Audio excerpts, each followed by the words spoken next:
The Wicked Wednesday has begun. The pimps, the players, the hustlers, the people to bust them, and everybody else in between along for the ride from Costa Rica to California, Montreal to Minnesota. The Wicked Wednesday has arrived. As I stated in the promotional video for tonight's show, there are very few guests that have the prestige and the esteem to only go by one name. You know, very few can pull it off. You know, Sting, Bono, Morency, Babano. That's all we need to say. Babano.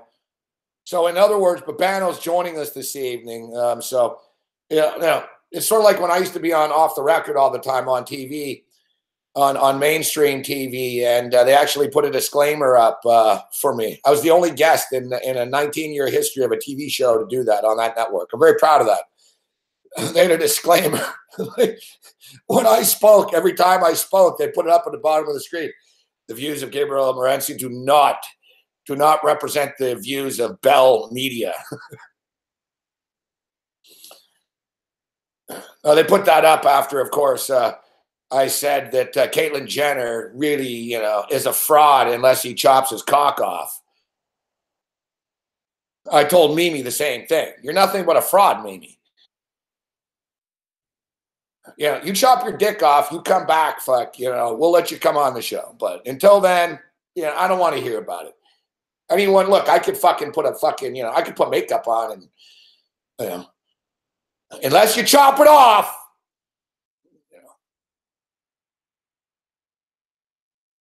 So as I stated, the pimps, the players, the hustlers, and everybody else in between. What up, Mimi?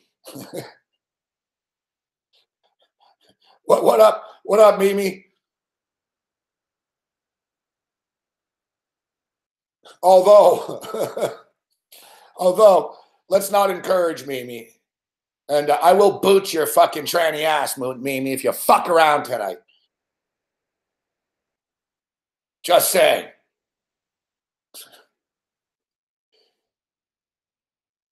Exactly, shut up. Go big or go home. Fuck. I don't hear this fucking fake bullshit.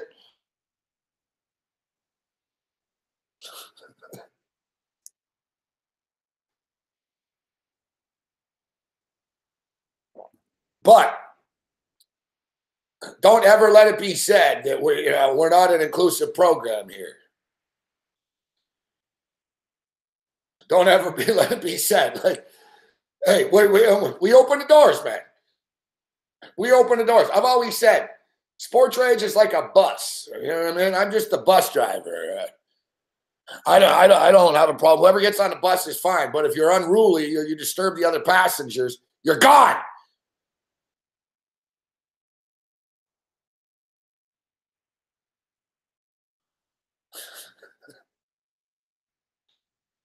I don't know if you can tell, but my place is like a little extra smoky tonight. I just had bacon and eggs, and I had. I admit I prefer microwave bacon to avoid the bullshit of making regular bacon, and I motherfucking smoked this place out, man. Like the fire alarm would have went off, but the thing is, I deactivated the fire alarm, and what's funny about that is they're actually doing the fire alarm testing. They're going unit by unit. I keep waiting for them to get here. They're going to get here in the morning. They're going to see that I ripped my fire alarm out of the ceiling. Is that a problem? Like am I in some sort of violation or something like that? I imagine I am. I should probably fucking jam it back in there, but there's all these fucking cables and cords sticking out of it and shit.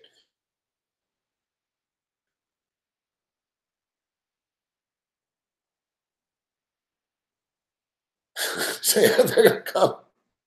Fire alarm testing. I'll be like, yeah, it's a good thing you're testing it because, I've had problems with it. I kind of ripped it out of my ceiling about 8 months ago. You remember it was in the summertime on the fucking Patreon show. It wouldn't stop. It just wouldn't stop. Like it was randomly going off all the time, and I just couldn't figure it out. And finally, we ripped it out of the ceiling. Like, has a fire alarm ever really saved anybody? You know what I mean? It's like, if there's a fire, I'll know. And just it's fucking nuts. When Bretsky was here, he was here that night, actually. And he drank a case of beer. And I left the case of beer on my balcony this whole time. So I've had a case of beer, an empty case of beer with bottles on my balcony for about 6 months now. Except, I'm not going to lie, I often blaze on the balcony and I put fucking shit out on the fucking, on the case of beer. So fucking this morning, and I've had a hectic day, right before I'm leaving the place to go to the TV show today, I look out on my balcony and I just see like a plume of smoke and shit. And I'm like, that's not normal, fuck. So I sort of opened the door. I'm like, what the fuck? I'm like, how can there be a fire on my balcony? The beer case fucking lit on fire, man. It fucking went up in a heartbeat. There's fucking ashes everywhere. There's fucking smoke. I had the door open, but then it smelled like burnt fucking cardboard and paper in my place. I had the fucking fire alarm people coming to test it. And I'm like, what are the odds? I got the fire alarm people coming in my hallway to test my fire alarm, and I got a fire going on in my balcony, fuck. I'm like, fuck, they're going to think I'm a real piece of work here, fuck. Like, I'm freaking out. I'm like, man, this is bad timing, fuck. Fucking, I'm trying to put this fire out on my balcony. I fucking hear them in the hallway and shit. Fire alarm testers. I'm like, my fire alarm's ripped out of the fucking ceiling, and I got a fire on my balcony, fuck. I'm like, fuck, man, I'm going to get written up in this condo. Like, fuck. That's what I was thinking. I was like, well, I'm going to be dealing with that new condo board lady that they just sent me an email that took over soon. I put the fire out on the balcony, and they didn't get to my unit. They're going to be coming in the morning, I guess. Exactly. You got no fire alarm, and you got a fire on your balcony. It's crazy, too, because I told you I got that neighbor that lives like across from me on the balcony. I've been here like 2.5 years, man. She gives me death stares all the time. She started a fire on her balcony the other day, fuck. Except she got in shit for it. Like, they were pissed. Like, the door, all the neighbors were freaking out. Like, there were flames and shit. And fucking, like, the security had to go into her unit and pour water. It was like a big brouhaha. So I'm thinking, I'm like, how irresponsible of this girl. And here I am fucking setting beer cases on fire on my balcony. Good thing my balcony's made out of solid concrete. See, I can't breathe, man. Like, I really burnt the fuck out of the bacon. Fuck. I stepped away for a minute. It was a big problem.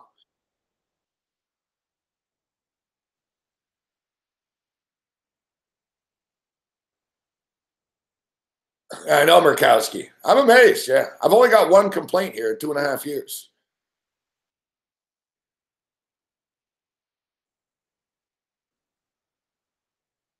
Once I left my door open to air the place out, and somebody complained that it was smoky in the hallway.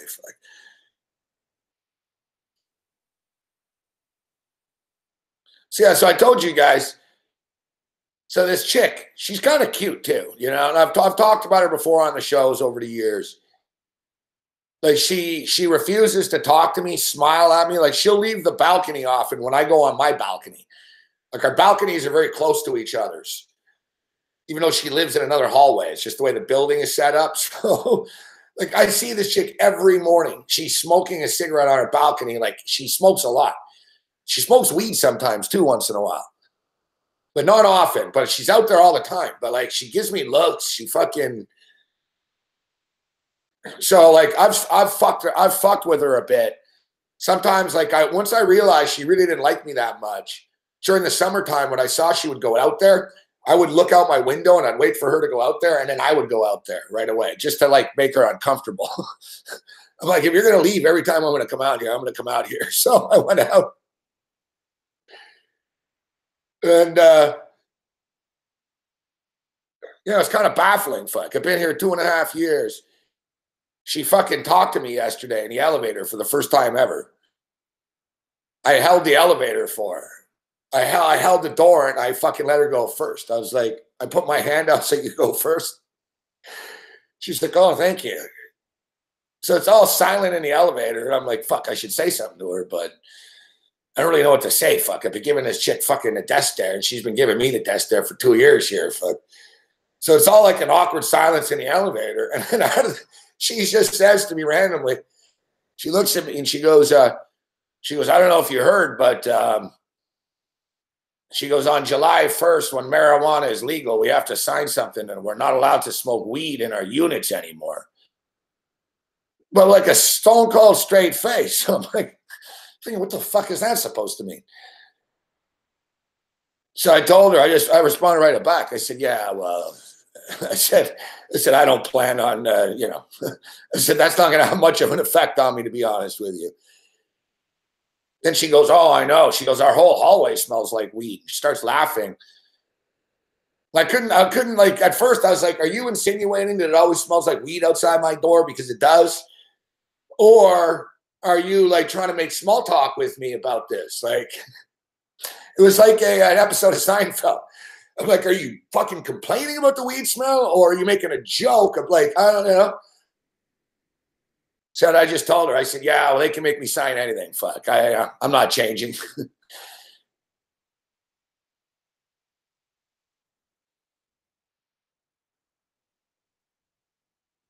I'm telling you guys, it's bizarre though. Like she has friends over there sometimes that recognize me from TV. And they're like, oh my God, Gabe Morency. And they're all talking to me and shit. And she'll come out with the death stare. I don't know. But you know what they say though, right? There's a fine line between love and hate. Maybe like, I realized that after. I was like, maybe she got a thing for me, fuck, or something. Exactly, Sheldon. That's what I'm realizing. It's like, fuck the small talk. All right. We've given each other evil looks for 2 years. Now, let me do you up the ass. I just realized my window's open. She's probably on the balcony and can hear me. I'm talking so loud.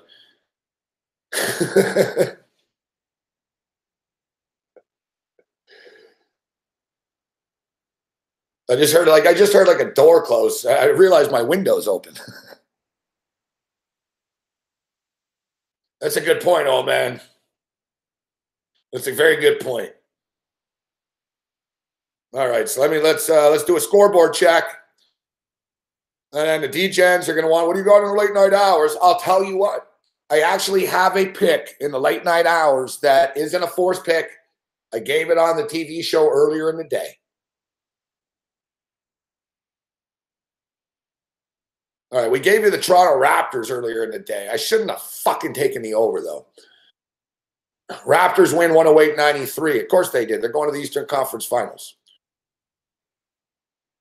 The Detroit Pistons can blow me, fuck. Like, these guys fucking suck. Ooh, Memphis. That was a bad bet. 106-85. Motherfuckers. Philadelphia 76ers covered tonight. But as far as active scores, it's everything blowouts. Nothing really going on. Minnesota's up early on Portland. I keep betting against Minnesota. I'm not keep betting against Minnesota, but Minnesota just keep winning these games, and I would imagine Minnesota wins this evening.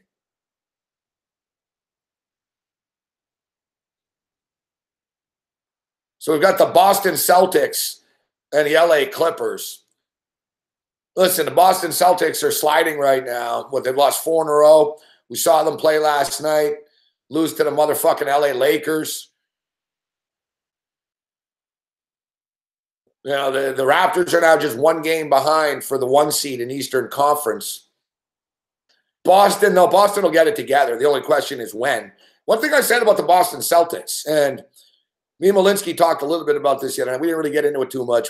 Dave wrote a column about the Celtics' woes yesterday and their offensive issues, that they put so much emphasis on defense that now they're not scoring. They only really have Kyrie as a reliable guy. As great as Jason Tatum is, how many games did this kid play last year with Duke? 45, 44, 42, whatever it is. I don't know. Like they play more games than they used to, it seems like. In my day, college basketball was 32 games, and we liked it that way. Now I don't know how many games are there in a college basketball regular season? Does anyone know? Can you tell me like off the top of your head? Is it 38? 36? I don't know. There's fucking these fucking tournaments and fucking Hawaii this and Waikiki this and fucking Honolulu that, you know? Fucking classic. Yeah, it's the fucking Best Buy Classic.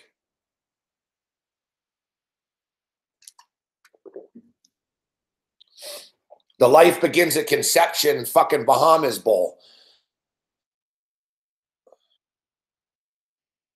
But my point is, Jason Tatum hasn't played this much basketball before. Like, if you think about it right now, they're pretty much like at that. I realized that the other day when I saw he looked tired and shit. I was like, of course he's tired. Fuck, they're at like 45 games now. You know, in college, he didn't play like this. Playing for Duke one season isn't like playing in the NBA. And another thing is, you're fucking good. So you've been dunking on people and you've been doing shit. It's like a baseball pitcher, man. Second time around, man. You know what I mean? It's like, hey, kid, yeah, you're good. You struck me out 3 times. Hey, that last time 2 months ago. Well, guess what? Now we've watched fucking a lot of tape on you, and we're going to wear you down, kid. You better have something else. Fuck. That's the way it works. So now with Tatum, if you notice, you know, he's starting to hit the wall a bit, and he looks fatigued. He'll get a second wind again, but it makes me wonder by the time we get to fucking May and shit in the playoffs, how much is this kid going to have left in the tank? If we're the Raptors, and I say me, I'm a Raptor fan, we need to fucking do it this year, guys. I'm dead serious. Like, this is it. This is it. I'm not saying we can beat the Warriors in the finals. We're going to lose to the Warriors in the finals. No one's beating Golden State. But we can win the Eastern Conference, and I will accept losing to the Warriors in the finals. Look, Big Man and Donnie and all you Eagle fans are getting a piece. It's time. It's my time, man. What about us? It's our fucking time. We're going to go to the fucking finals. We're going to play the Golden State Warriors. Raptors, Warriors.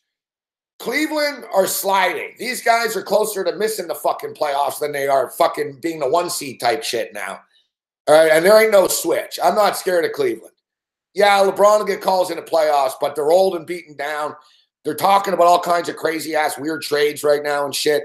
They're going to be dangerous in the playoffs. Like, it's not going to be easy to deal with them, but they're in the middle of an implosion, this team. The Boston Celtics are dangerous, but the thing with the Celtics is the Celtics are going to be like a fucking super team for the next fucking 10 years. All right? And they're down right now. You know, they've got kids. They're not there yet. They're not there yet. They just have so much talent. They win a lot, but they're not there yet. You know, and fucking Gordon Hayward, fucking Richie Cunningham is out. When fucking Howdy Doody's back and fucking Kyrie Irving and Tatum is in his 3rd year and shit and Jaylen Brown, it's going to be fucking scary. And DeRozan and Lowry, and we're going to be old. All right? The window is now. It's now. I hate to put it so bluntly, but we're fucked for the Raptors. Like, we need to win now.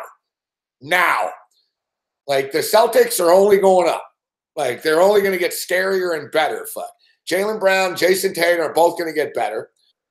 They don't even have Gordon Hayward on the floor yet. Hayward is going to be back. He's not an issue this year. He'll be back next year. Fucking Kyrie Irving. And the Celtics have a shitload of draft picks still. Fuck. It's fucking unfair. Like, they're loaded. Like, so the Celtics, the Celtics are trying to get Anthony Davis right now because they have so much firepower to deal with. They're trying to get Anthony Davis.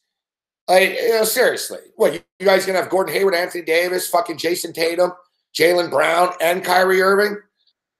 I mean, this, come on, fuck. You can't compete with that. So, you can compete with that on a nightly basis, but I'm talking on like a 5-year block here, and the Celtics are set up. The Celtics are going to be NBA champions in a year or two. Once Golden State hits the wall, Boston's going to be the new team of dominance. So, like, if we're the Raptors, we got a fucking good team this year. This is it, guys. I'm sure DeRozan and Lowry are aware of this as well. But as far as this game tonight, we went through this the other night. I don't trust the fucking Clippers, man. I can't trust the Clippers in this spot. And I'm always wrong with the fucking Clipper games. I didn't give a pick for this game earlier in the day because it frustrates me. Look, we hit the over last night in the Boston Laker game. I'm looking sort of at the over again in this spot. We've talked about it. You know, you look at the Clippers right now.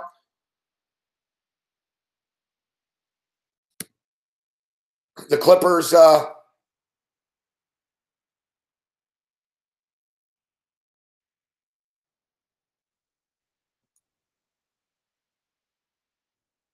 Clippers are playing in the higher scoring games with, you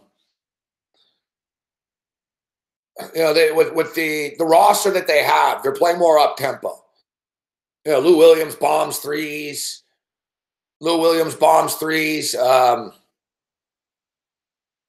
They play an up tempo style of basketball, but the Celtics are pretty good defensively. Now, I went on such a rant, such an entertaining opening to the show that we're 24 minutes in, and I realized we didn't send a link to Babano.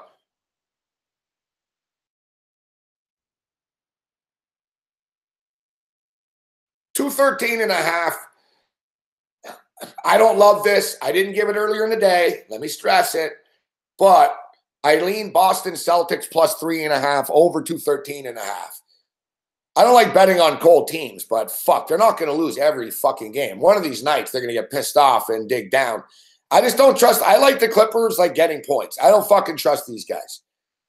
I can't trust the Clippers to win a game laying 4 points. That's my issue there. The pick that I gave earlier that I do like in the late night hours, I've got Nevada and Wyoming over. It was 154 earlier in the day. It's up to 155.5 right now. I like the over in this basketball game. And you know what? Earlier in the day, it was fucking Nevada minus 4.5 or so. Now it's 2.5. I was leaning with the home dog. with the Wyoming Cowboys in this spot. Now we're on the Temple Owls, getting 15 points against Cincinnati. Not working out too well right now. It's 46-28. Whatever. It's, you know, we're down by 18. We're on the under 129. I don't bet a lot of unders, but I thought it was too high for these two squads. The in-game number right now is 120.5. I'll take the split, but let's get a Temple backdoor cover.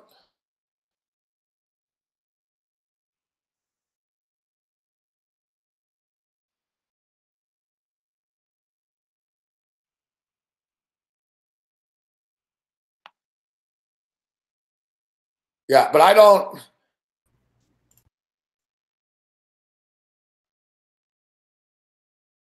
Oh, I'm not Vitalist. I'm locked in right now. I have all my action locked in. I'm saving. I'm waiting for the Super Bowl. You know, I'm starting to heat up a bit. Look, last night we went 4-0 in the NBA. We've been doing pretty well in the NHL this week. But I'm gonna jump in this weekend. I'll jump in this weekend on the basketball. We got UFC Saturday. We got the Senior Bowl, college basketball, NBA, etc. I'll attack this weekend. And then, of course, we have the Super Bowl next week, live from Costa Rica, Jacko Beach.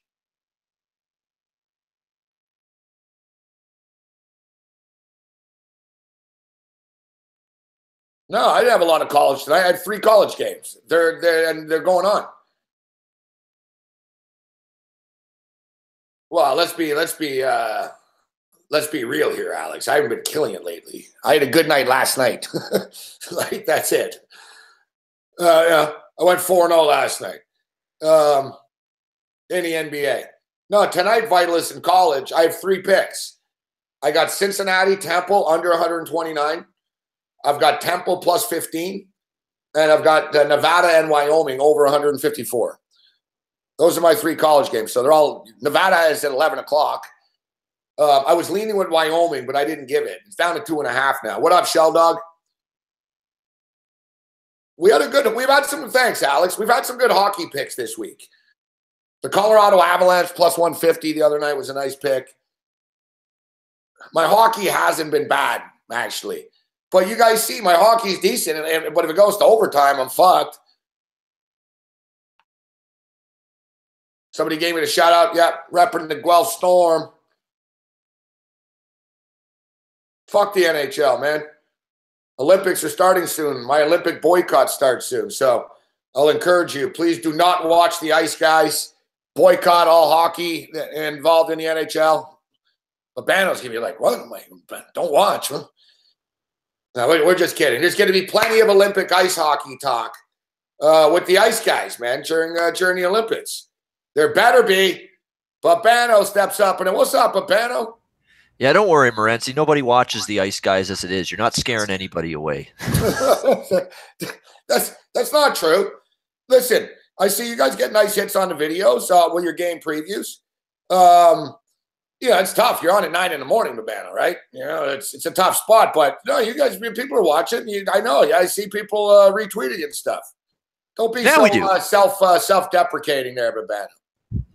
Yeah, I mean, 9 a.m. is a tough spot. You're right. I mean, that's just the spot we were given, 9 a.m. We roll with it. We do the best we can. We're ready. We bring the energy. We give the info hockey fans need, hockey bettors need. I know all of us. A lot about that, Babano. It doesn't matter if there's 3 people watching at 9 in the morning. Because people are going to get up. It's 9 a.m., right? People are going to look at the video later in the day and shit. Like, say, I don't worry about that. Like, how many people are tuning in live at that moment? It's all just about getting it up online. So you're actually getting a little advantage. You're getting it up early, and then it's up on the site all day. Like me personally, man, if you look like with SBR, like my video and stuff, I'm on in the middle of the night. You know what I mean? And then our video is up, but in the morning, there's like 300 videos they post. So it's like we go down. It's always been that way. All my shows, because if you're on at night, you get buried in like the fucking video rotations. You know, like you're not going to get a lot of replays. So I sort of have to rely on live shit. Like my views are sort of live. I don't really get a lot of live reclicks the next day because my show is so live based. But being on in the morning is not bad, Babano, because at least your videos are up longer in the day. You know what I mean? Well, the good news, too, is SBR takes the time out. Their tech crew, which works hard. They work really hard. The video crew behind the scenes. They do a great job, yeah. Lord knows how much time they spend on it. You would be shocked how hard and how busy they are on a daily basis. But I always send them a couple of games from every Ice Guys show, little labeling on each video clip saying this team taking on this team in a battle of Pacific Division rivals. I'll send along these little timestamp video clips, and they'll post them up later in the day, isolated clips from the Ice Guys show on a game-by-game basis. And, yeah, that gets some traction later in the day, and I appreciate they're willing to do that and take the time to put them up. Exactly. I see we got our boy Sheldog in the chat. Exactly, Sheldog, even me. I'm like, yeah, how did the show do last night? I look, I'm like, I can't even find it, fuck. And it's my show, Sheldog, so I imagine Johnny Bozo and the public aren't the smartest people, Sheldog. They're not going to find it. They're going to look at the page and they're going to go, oh my God, fuck. There's a million fucking videos here. And then there's Sports Rage fucking in the middle of the page in a little block. You know, you can't fucking see it. You know what I mean? I've got, you know what? The thing is though, I never told them to do this. And like you said, SBR are really good with that. I'll get them to do like my own page. Like everyone has their own page. So you just go to the bottom. We'll have all our videos on one channel type of deal. But yeah, that's the thing. Like listen, I've been doing this a long time. So I notice like good time slots, bad time slots, Babano, good video times of the day to release, bad video times of the day to release. Like it's not my first dance, Babano. So I mean, there's ups and downs, you know. It's early in the morning, but the videos are up all day. That's the way you got to look at it. Yeah, you do. You get a lot of, what is it? Shelf life. That's the term? Yeah, shelf life. You get a lot of that now with the Ice Guys starting as early as they do. We're going to be busy fuckers in the morning, us Ice Guys. We got 15 hockey games to break down tomorrow, the last day before the All-Star break. 30 of the 31 teams in action. 15 games on the slate Thursday night.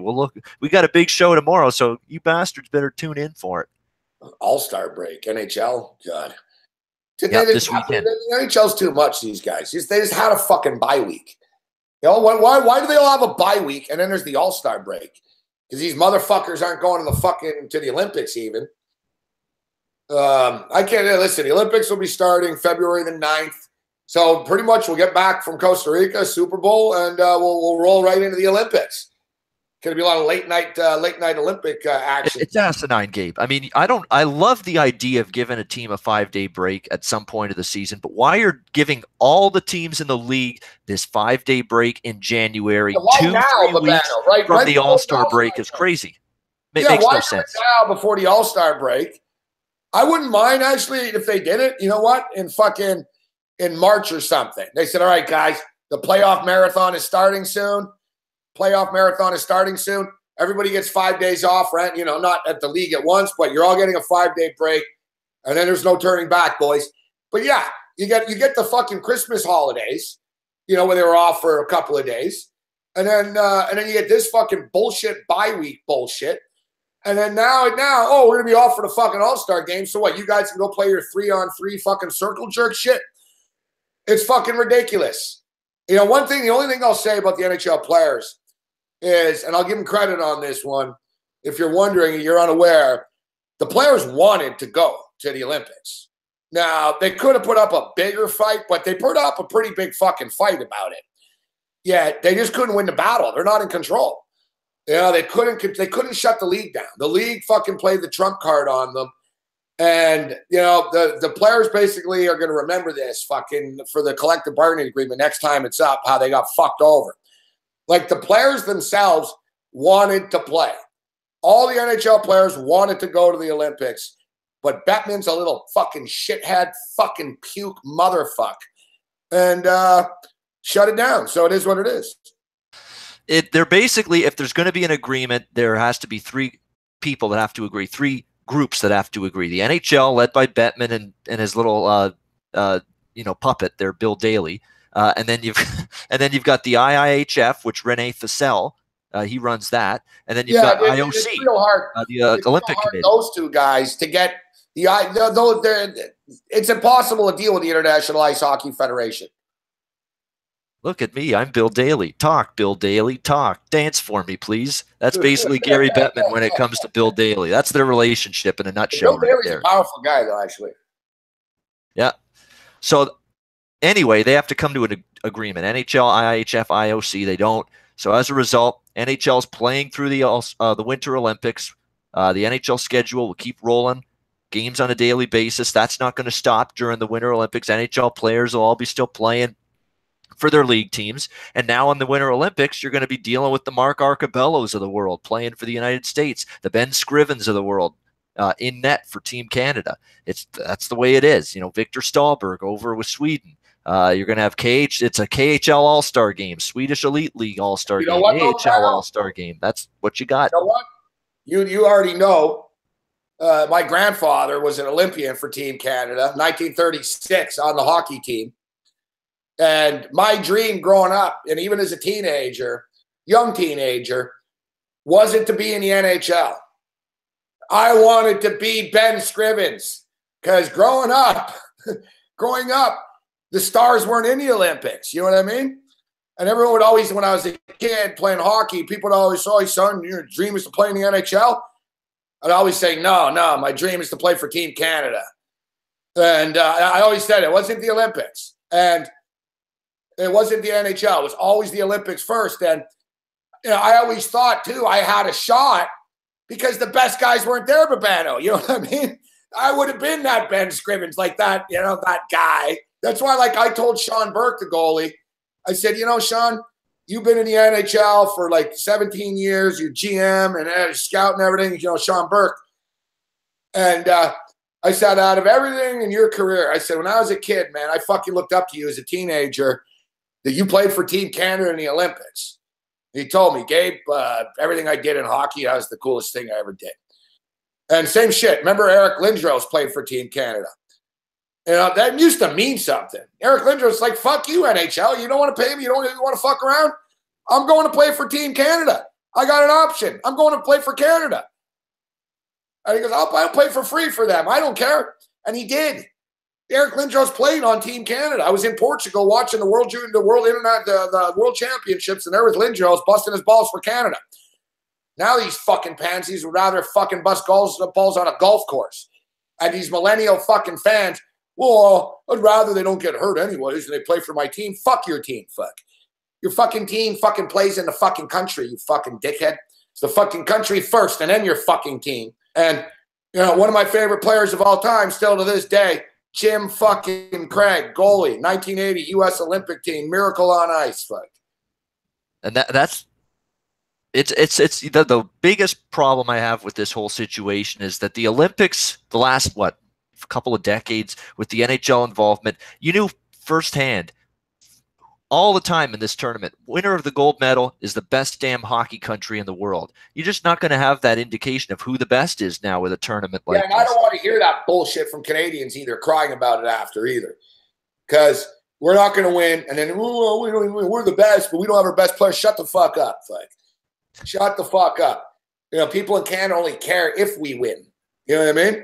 If Canada won with the scrubs, people would be on the fucking bandwagon. Oh, they'd wax poetic about it for years, yeah. Get fucking pumped. People are going to say, they're going to shrug their shoulders like it never existed. That's the typical average Canadian national fan. If they win, they flex their fucking muscles. If they lose, well, you know, it's not a big tournament anyways. And, you know, that's the way it fucking goes with these guys. That's what a lot of people do. The Fairweather fans think that this is the greatest thing since sliced bread if we win the gold medal. What a great job. Look at Canada flexing their dominance again. And if they lose, oh, no NHL player participation. You know, how can this be a true measure of who the best country is? You can have it both ways. Yeah. The NHL participation. I can live with it. The best Olympics was 1980. There was no NHL players. All right? You have NHL players, Babano. There is no Miracle on Ice. There is no movie. That's what made that special. Story. There is no Lake Placid. There is no upset. It's a bunch of pros. The greatest sports story in American history, one of them, came not with NHL players. It came with college players and scrubs. Fuck. Guys that weren't good enough for the NHL or weren't ready for the NHL. We're kids. You know, like that's what made it. That's the beauty of the Olympics. My only beef with it is, and I can't argue, Olympic hockey to me, Babano, was the best hockey we've ever seen, right? You couldn't top that shit. That first one in Japan, man, when fucking, like, it was as good as it got. It really was like the first time where it was like, all right, fuck, everybody's loaded, everybody's stacked. Let's fucking see who the best is. And we weren't. It was devastating. We fucking lost in the Czech Republic. But Olympic hockey was great. My only beef, Babano, is how they jump in and out. You can't fucking say, well, we're going to play in Vancouver because we're going to make a shitload of money off of this. And we're going to sell all these jerseys and shit. And then say, well, we're not going to play in South Korea because it's on at 3 in the fucking morning. That's what they're doing. They're handpicking what countries they want to go to. And it's fucking bullshit. You're either in or you're out. I never wanted these fucking pros in the Olympics in the fucking first place. This is the Americans' fucking fault. It's the United States. They got their fucking ass handed them in basketball a couple of times, and they didn't like it. You know, they were like, fuck this, man. We're tired of losing to these fucking assholes. Let's bring our pros. Because, you know, it was college players and the college guys, you know, they were losing to grown men. The Euro guys were beating the American college kids. And the Americans couldn't take it, and they said, fuck it. We're sending Jordan and Bird. And they did, and there was no turning back since. That's where it all started, Babano. But I'll tell you what, one thing that's funny, my grandfather played in 1936, and it was the Hitler games, fuck. It was Germany and shit. So it's Special Olympics, obviously. And he played in 1936. And if you think the times were different then, Babano, a lot of guys refused to play for Team Canada in 1936 because they didn't get paid. So when people were like, in the old days, they were like this and they were like that. No. People have never changed, all right? He's like, yeah, in the old days. He goes, in 1936, 7 guys dropped off the fucking team because they wanted to get paid. They said, why would I go to Germany and fucking deal with Hitler and play for Team Canada for free? NHL right now. Like, it was the exact same fucking thing. It's fucking hilarious. I'd do anything to get the hell away from Hitler, though, too. I mean, you got to look at it that way. Man, you want to be around that lunatic? I sure as hell wouldn't. I'd want to get the fuck as far away as I can. Well, it was 1936, so he wasn't fully crazy yet. That's the prelude. I guess you could say that. He was on his way. He was on his way. Yeah, it was quite the Olympics. That was the Jesse Owens games, too. My grandfather was My grandfather was Winter Olympics, right? Jesse Owens was the Summer Olympics, 1936. In the old days, they were both, it was summer and winter in the same place. I'll tell you right now, Olympic athletes of Russia are the current betting favorite to win the men's Olympic hockey. And I understand why on paper that's going to be the best roster, obviously, of any team. It should be. You're going to have all your KHL superstars representing that team. You're going to have your Ilya Kovalchuk there. I think Markov, who was a defenseman way back in the day in the NHL, is going to be on that team as well for Russia. However, as talented as they're going to be, I can't get over this little choke factor they've had in these big Olympic tournaments over the years. I don't know if I'm ready to bet on them being the betting. This might be different, though, because their star players choked. Now they got a bunch of KHLers. I think it's different. And they got Kovalchuk and fucking Datsuk too. Still. That's your argument. If you like Russia, that's the argument, that maybe Ovechkin and some of these other guys, Malkin and some of these guys not being on this team this year for these Olympics in Pyeongchang could make the difference. Maybe extricate some of these issues with the mentality and the gag factor that they've had. They've been a flame out Russia at the Winter Olympics in hockey. It's been brutal, some of these early exits they've had. I just want to stop you for a second, Babano. You said the Olympics in Pyeongchang. Pyeongchang is that's Kim Jong-un's side. Isn't that where they are? It is where it is it not? I guess there could be two on both sides. It's Pyeongchang, yeah. It is, eh? Yeah. Pyeongchang, South Korea. I did say South Korea. Okay, yeah, all right. Yeah, good point. So it's like it's Pyeongchang, yep. What, they got the skiing in North Korea? Fuck. If it's not Pyeongchang, I fucked up on the Winter Olympics video I did for SBR. I was saying Pyeongchang all the time. So, yeah, it is there. Thank goodness. Yeah, it's not in Seoul. You're right. Dodged the bullet there. Somebody's asking me, play a clip. How the fuck can I play a clip? There was no clips in 1936. There's no film. There's no film. VHS tape, not even that. Way before that. All right, here's what I got there. Here's some cool pictures, guys. I've showed some people before, but here's my grandfather at the Olympics.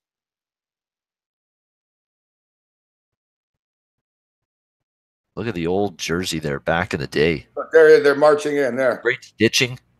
There's the Olympic, like the walking in. Look at the game, how beautiful that is. Outside in the mountains. Look at that. Everybody looked classier back then. That's Olympic hockey, fuck, in 1936. Outdoors, fuck. Hardcore, eh? That's awesome. Look at the mountains in the background.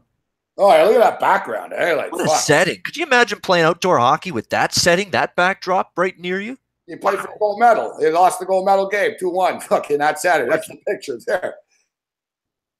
The beautiful Saturday, eh? Yeah, look at my grandpa's classy, distinguished guy. Eh? Look at that. Look at the haircut. Look at that jersey. Fantastic. This is vintage. Little stitching from the jersey. Vintage keepsakes right here. Yeah, great stuff. I don't have a lot of things. Good stuff, Gabe. I don't have a lot of things that I'm proud of or that I hang up, that I hang on to like this, but this is one of them. I've got another plaque like this too of different pictures of them and stuff. Yeah, it's great stuff. This is my father's guitar, but yeah, they lost to Great Britain in the gold medal game. Great Britain, wow. Yeah, they lost to Great Britain, but Great Britain were all Canadian guys. Kind of deceptive. Right. Yeah, that's what you're getting with Germany. There's some Canadians on this German team going into these Olympics too. Like there's a Daryl Boyle on Germany going into these winter. Daryl Boyle, real German name there. Yeah, that's because he's Canadian and he's got German citizenship now too. Look at the walk-in, like you said, Babano. Look how classy they are, eh? Team Canada. I told you, everybody looks like they've got stark contrast. Like nowadays, Roots makes this and that. Look at their outfits, nice and clean, nice and easy. Look at the chicks. Nice looking chicks coming in here. Nice white mitts. Exactly. Canadian fucking little hats. Little suave, little class. Yeah, it's great shot here. That's what you call dressed for success, right? But to me, the coolest shot is the outdoor shot with the mountains here. Yeah. After being in Vancouver, I'm more in love with good scenery, great backdrops. lovely picturesque views. Yeah, the theater is a little nicer in BC than it was than it is in Dundas, Ontario. just a little. Yeah. We have a nice Olden downtown area, which is kind of nice at Christmas time. It lights up like straight out of Dickens, The Christmas Carol, that little town. So it actually looks nice at Christmas time, downtown Dundas. It's a tony little town. Exactly. But, what's the biggest city close to you? Hamilton. That not so much, yeah. Oh, how far are you away from Hamilton? Like how long does it take you to get to Hamilton? It's like 5 minutes. Oh, driving. Really? So Dundas is like a suburb of Hamilton type thing? Yeah. Yeah, it's almost like it is pretty much attached to it. You can get out of Dundas and you're right there in Hamilton, yeah. Oh, okay, yeah, I didn't know. My geography is bad for that in Ontario. I got to come out, Babette. I was coming up here. We'll make the deal. We'll come up. Well, let's go to more CFL games this year. It was a good time. Go with Kitchener Ranger Raid. It's right behind my place here. But I've never been to the new stadium out there in the Hamptons. Got to go to the Donut Box. Yeah, Tim Hortons Field. And me and Cam have a couple of big legendary parties. We've had some stories of going to Ticats games out there. And like I said, I have a lot of fans in Hamilton and shit. So it'd be a real shit show if we go to a game out there. We'll end up getting fucking smashed. Yeah, the Box J Boys. You've even ran into them a few times. Institutions at Ticat home games. They are. Yeah, those guys, where are those guys? Some of those guys are fans, not all of them. No. Those guys are just along for the ride, yeah. You guys, the Ticats, man, you got some lowbrow fans. I love it, fuck. Like real crackheads and shit like that, like the Ticats. It's great. There's a little bit of something for everyone and a little bit of everybody that shows up. Settle down, Drew. Settle down, Drew. Drew's taking a pot shot at your Ticats. Well, that's all right. You're allowed to after this year. This year was a disappointment. I took some pot shots at them. They came on strong. Yeah, they did. After June Jones got there, that's when the turnaround happened. Masoli took over. They got comfortable in his offense, and they were good in the second half. They almost got in, but it was too little, too late. Yeah, I remember that day, Shano. I think the BC Lions, it was Jesse Lumsden. I think it was the BC Lions and the Ticats. We got fucking wasted. We got stranded in Hamilton. Fuck.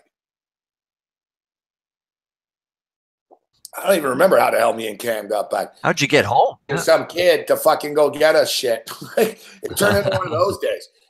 Remember in Iverwin, they had, what was that? Like there was like a high school or there was like a park across the street from Iverwin. Yep.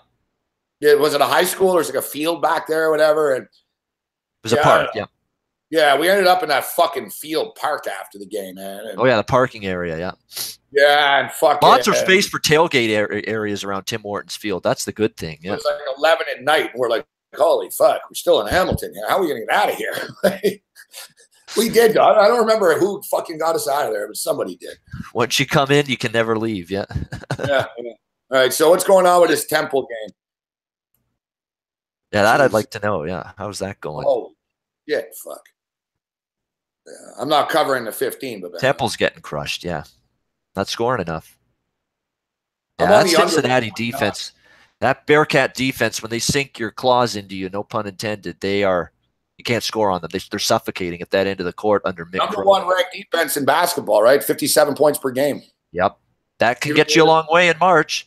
You just need a little scoring. They brought in this guy. No, they can't score. Fuck. There are these teams that play like this. Like, come on, Cincinnati. How far do you think Cincinnati's going? And I know Cronin. I like Cronin, but they brought in a real good transfer from Sacred Heart. Broom, he's injured now. Good scorer, a good guy that's going to help them offensively, and he's injured right now. When he comes back, he's going to help them. I think they're better, Cincinnati, offensively than they've been in years past, but is it enough offense still to push them over the top? Because you know that defense is just going to be nails on a chalkboard for other teams, and it's going to keep them in games.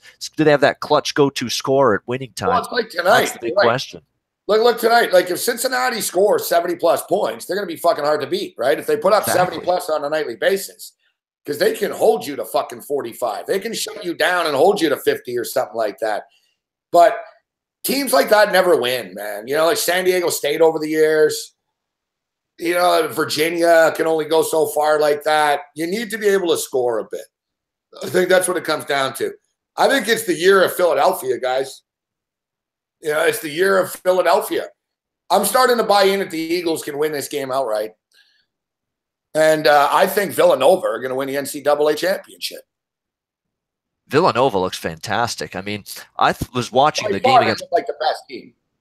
Yeah, and I was watching the game against Providence, and Providence comes out firing, goes up double digits on Villanova. Villanova just completely turns it on into the first half, and then they ran away in the second half, and they end up not only winning but covering as laying 16 against a pretty solid Providence team. Ed Cooley's done a good job with the Friars over the years, and Villanova just waxed them and pushed them aside like they were a piece of garbage. That tells you how dangerous they are. But the Phil Booth injury for Villanova, injured himself in that game. He's going to be out indefinitely. That's a big loss. So this is a team that probably can overcome that, but it'll be interesting to see with no Phil Booth how they moving forward. Now, I doubt that the city lights it up that much, but for the record, a Philadelphia Eagle to win the Super Bowl, Villanova to win the NCAA title parlay, the Rocky Special, the transsexual parlay of the night. Inside joke. Yeah, obviously you weren't with us last night, eh, Babano? Last night, caught the tail end after bowling was over. That was it, though. Oh, after bowling? What, you're part of a bowling league? Bowling league on Tuesday nights, yeah. That's awesome. It's fun. It's good. Good people, good group. Have some drinks. Get some bowling. Bowling. That's such a Hamilton thing to be part of. Yeah, it is. Tons of bowling alleys in Hamilton. One in Dundas. That's the one I'm at. That's awesome. You know what? I like bowling.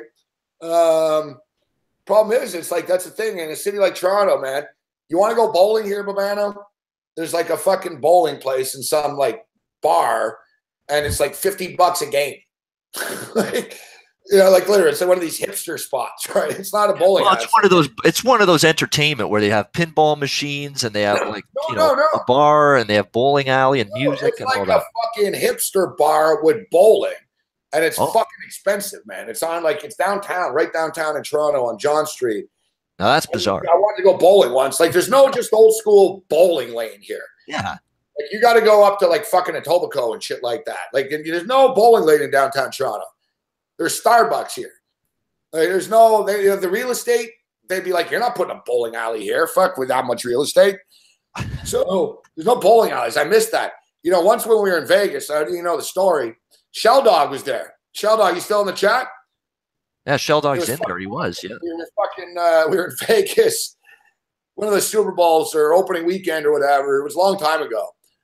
It was before I lived there. And we were at fucking Sunset Station Casino. Sunset Station, it's in Henderson. So it's outside of Vegas. And we're in Henderson. And we were pretty wired, Babano. We went fucking hard, right? So it was like 5 a.m, and like I said, we were up all night. So everyone's wired and we're drunk. And we look over, we're like, fuck, they got a bowling alley here. And it's open 24 hours a day. So we rolled into the bowling alley like 4:30, 5 a.m. in Vegas. Awesome, man. It was a PBA sanctioned. It was where they had the PBA event. Really? Or later in the week, like there were signs everywhere. It was like ESPN, fucking. Wow. So imagine, you're all coked up, you're in Vegas and you're in a bowling alley. And we're like, whoa, man, this is like playing Augusta or something, fuck. We're like, this is like fucking pro bowling. Like it was set up. The guy even told us, yeah, boys, we're set up for the big tournament and shit. So we fucking bowl. We play for money. We bowl on the fucking shit. And then we see Steve Merrill later in the day, and he's like, hey, guys. He's like, he goes, pretty crazy, guys. I was in my room, and he goes, I was watching ESPN, and they had a bowling event. It was from here, fuck. He goes, pretty cool, actually. A nice lane down there. We're like, fuck, we just played there. Yeah, we just played. Steve. Yeah. We were just down there. Yeah, nice bowling lane, yeah. It's like a golf course, but Ben, like we can say we played like a pro-sanctioned lane. You know what I'm saying? It was like the official – I was rolling balls where Pete Weber was. I was going to say, if ESPN and PBA are knocking on the door of this bowling alley, it can't be some rat's nest. It's got to be something that's beautiful, fantastic, big. It's got a ton of lanes probably. Probably looks gorgeous inside. Probably huge, is it not? Oh, it was massive. Yeah. The only thing is, they didn't have, they only had, we were the only people there. Like, literally, we were the only people there. We're fucking – you feel real goofy. You're all wasted in those bowling shoes and shit. And like, we treated it nice. We're like, man, let's not fuck this place up. Hey, pretty nice place here. Fuck. It's pretty great. They had a bar like right behind it and shit. Speaking of Vegas, yeah, that was one of the best times. Like, we always tell that story. Out of all the Vegas stories, the bowling story is a great one. But I don't know if you saw this, Shell Dog, and I retweeted the video. Poor Flavor Flav got attacked last night. Wow, Flavor Flav got attacked at the South Point. I always tell you guys, man, the South Point's fucking dangerous. Like I said it before. I told people a million times. I said the South Point's where Flavor Flav and fucking Suge Knight hang out and shit. And shit always goes down there, man. Fucking. So Flavor Flav was minding his own business, and some fucking dude sucker punched him and started pounding on him when he was down. Security was fucking lax, man. Fuck, there's a video. Flavor Flav's a small guy. And I don't know if he's carrying or something, but like he got blindsided. So he was standing by a slot machine. It was kind of empty in the casino. Flavor Flav's standing there by a slot machine, and some dude comes up and fucking nails him. And fucking Flav goes down. Buddy fucking jumps on top and starts killing him, kicking him and shit. And then this fucking other dude with his wife, a tourist guy, fucking like pushed his wife aside and jumped in. But said, "Get off him, man," and fucking pushed the guy off. And then that fucking guy, the guy that attacked Flavor Flav, then started going with security and shit. Where was the security when this initially happened? Oh, they're too busy protecting Brent Musburger? Is that it? Oh, great for business for Brent, Like, fucking, Brent, like, I love Brent Musburger, but I'm sure he's reconsidering his investment. Yeah. It's like, I don't know, like, hey, Brent, were you aware that that's where all the fucking rappers hang out? Like, the thing is, it wasn't like some rap war or something, though. Because no joke, Suge Knight used to go there. And I was there. I saw Suge Knight once, and it was in the middle of the shit where Suge Knight was always getting shot at. And I fucking I was like, dude, I'm not fucking going anywhere. Like, I was like, wherever we go, let's be away from wherever Suge Knight is, because that's where the bullets are going to fly. If anyone's going to shoot at anyone, they're going to shoot at him, all right? So I always kept my eye up. I'm like, where's Suge Knight and Flavor Flav? I always keep my eye up. Where are they at?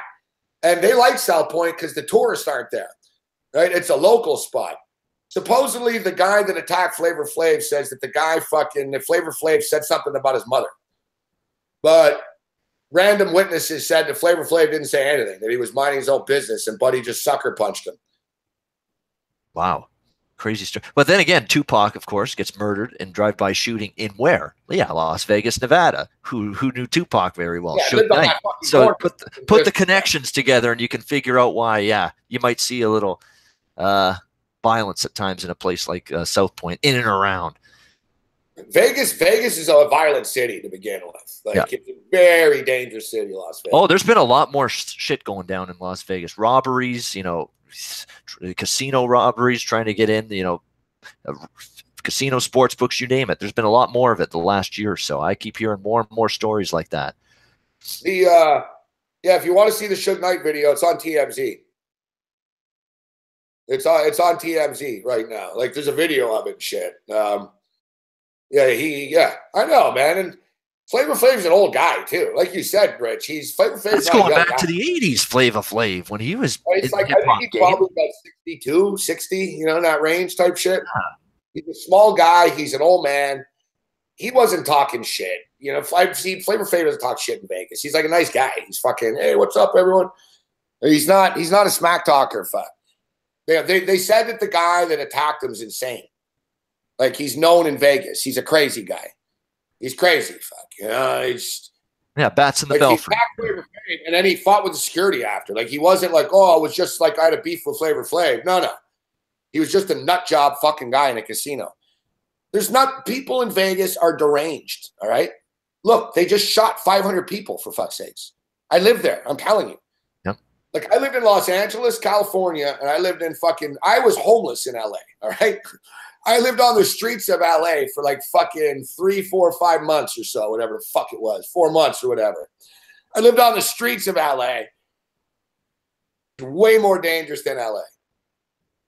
Like, LA's not as, LA, you got kind of crazy people and shit. And there was the gang wars when I lived in LA, but Vegas is fucking dangerous, man. Like, people don't realize it. Like, it's fucking dangerous. But anyways. Especially certain parts, which I'm sure you know all about All those parts. Yeah. All parts.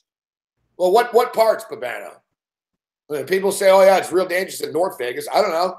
It was pretty fucking dangerous fucking in front of Mandalay Bay on that Sunday night, wasn't it? Strip ain't the same either now. Yeah, no, the Strip's not the same as, in terms of it being, bad things happen to people on the Strip every night in Vegas. People think, oh, the Strip is safe. It's like, oh, yeah, fuck. Shell Dog knows. Yeah, it's like the Shell Dog's a Vegas guy. Yeah. On the Strip. I'm like, oh, yeah, you're real safe on the Strip.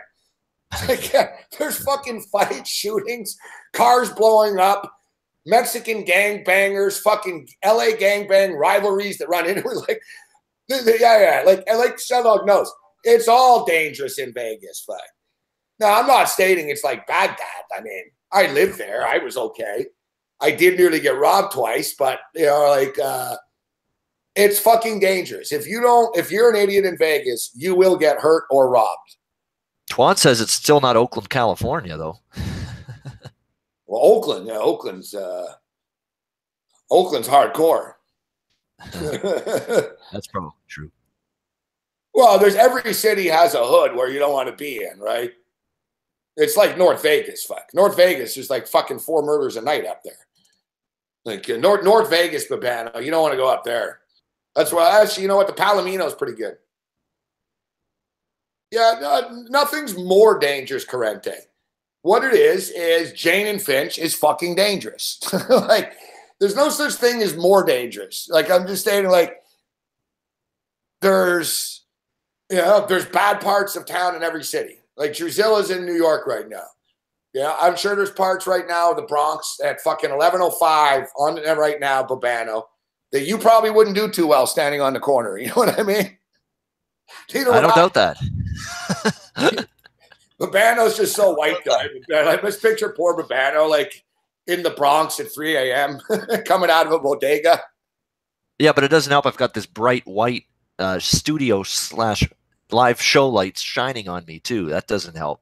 Turn that off. I'm not quite this ghostly white. Promise. Yeah. Sometimes, man, I stand there, I was watching on TV. I looked at myself. I'm like, holy fuck, man, am I pale?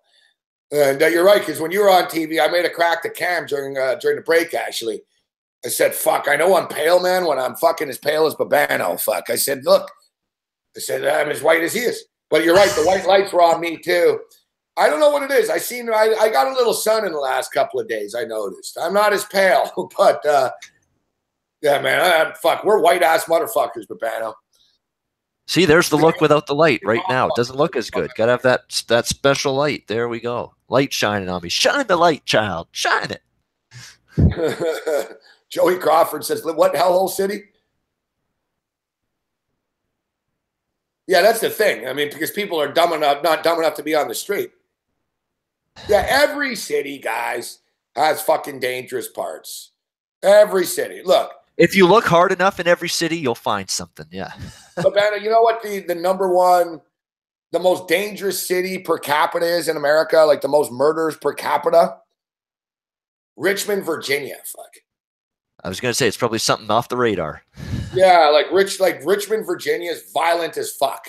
But it's small, right? So the numbers aren't big. Like 2 people a day get whacked or something. But so it's a smaller town, but it's violent as fuck. Like there's a lot of violent, like, carjackings, murders.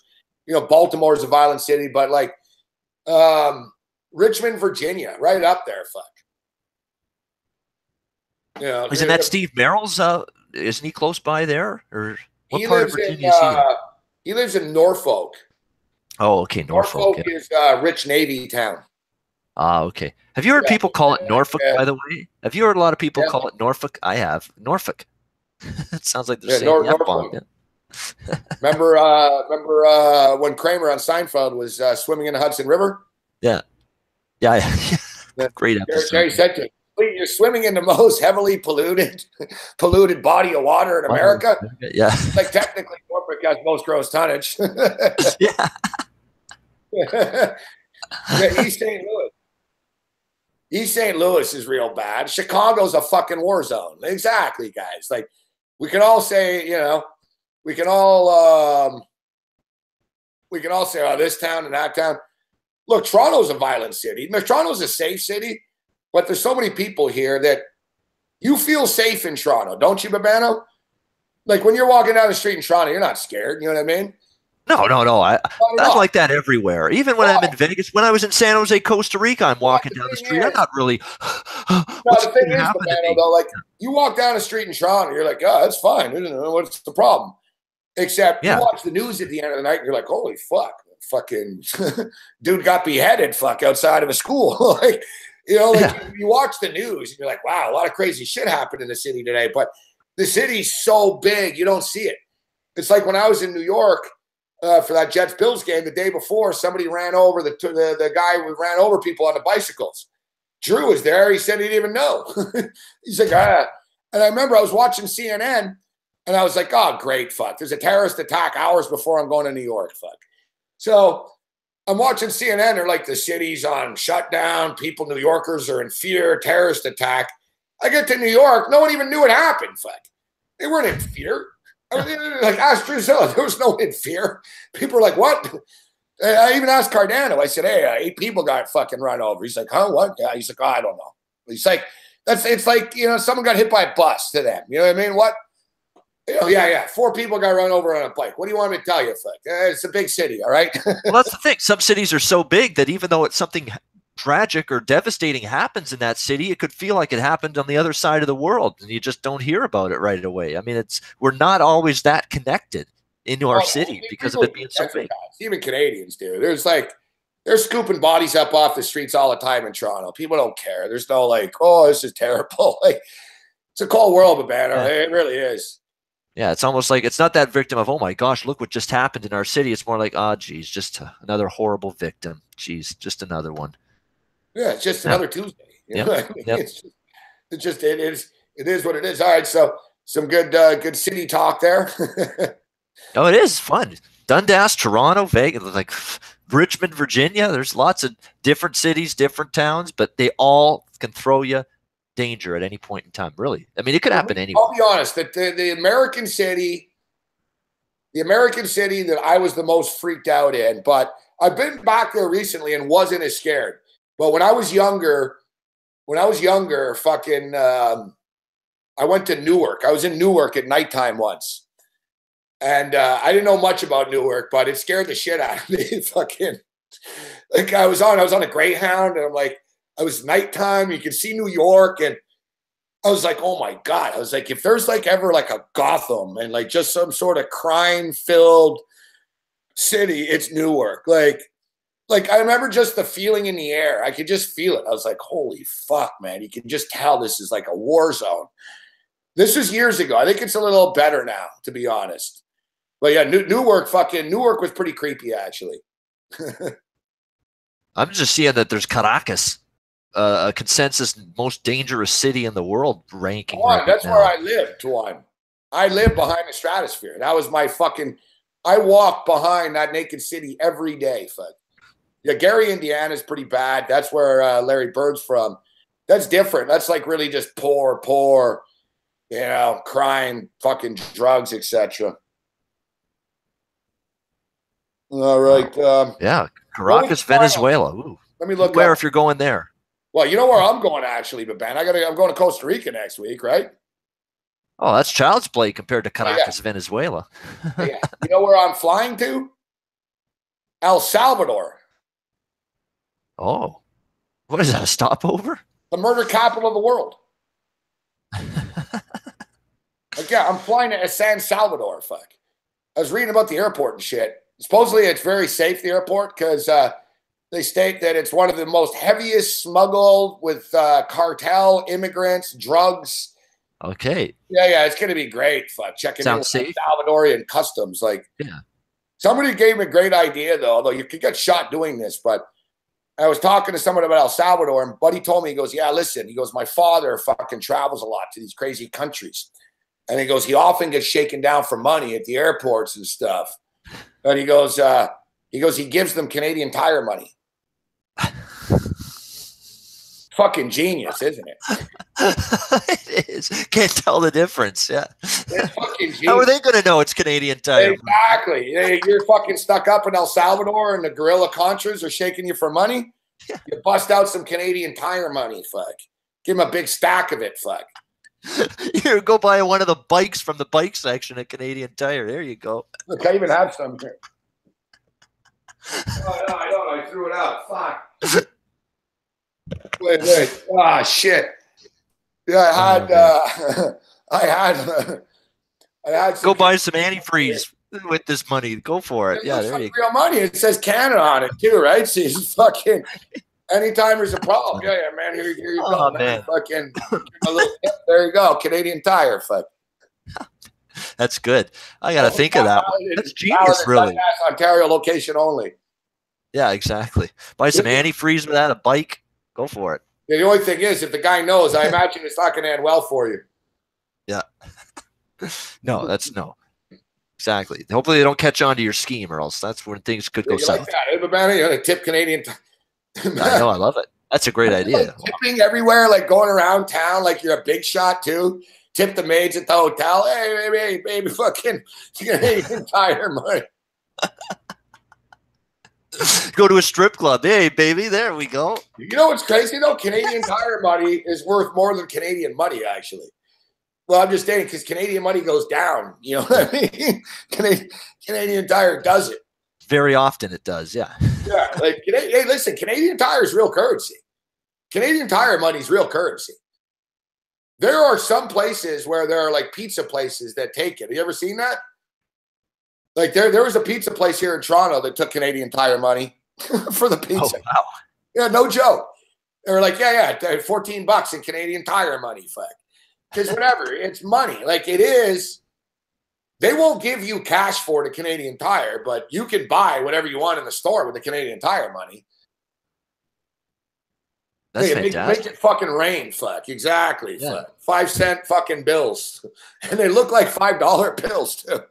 They're like 5-cent bills. Yeah, I spent $50 at fucking Canadian Tire. Fuck, when I bought my blender and shit. They gave me like fucking 25 cents, but I know five bills, 5 cents each. But they were nice and crisp. Like I think it cost them more to make the bill than it's worth the 5 cents. Fuck. Yeah. I know they make it look so beautiful. It's a beautiful looking bill. It's fantastic. It's so well designed. Guys, like in the States, like Canadian Tire money. Imagine like Walmart. So imagine like Walmart had like a dollar bill, but it was a Walmart logo on it and shit. And basically, like every time you spent, $1 at Walmart, they gave you a 10-cent bill.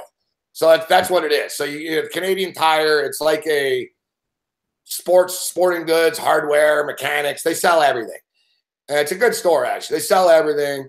Their stocks are pretty good. They sell everything, and they have a good program. They've had this forever. When you buy something, they give you Canadian Tire money to try to get you to come back. So a lot of people in the old days in Canada used to stack this shit. You get Canadian Tire money, you go up, you show up with $500 of Canadian Tire money, and you get your hockey gear for the year type shit. And Canadian Tire liked it. And then, like I said, strip clubs used to take it and shit as a joke and, hey, Canadian Tire money night.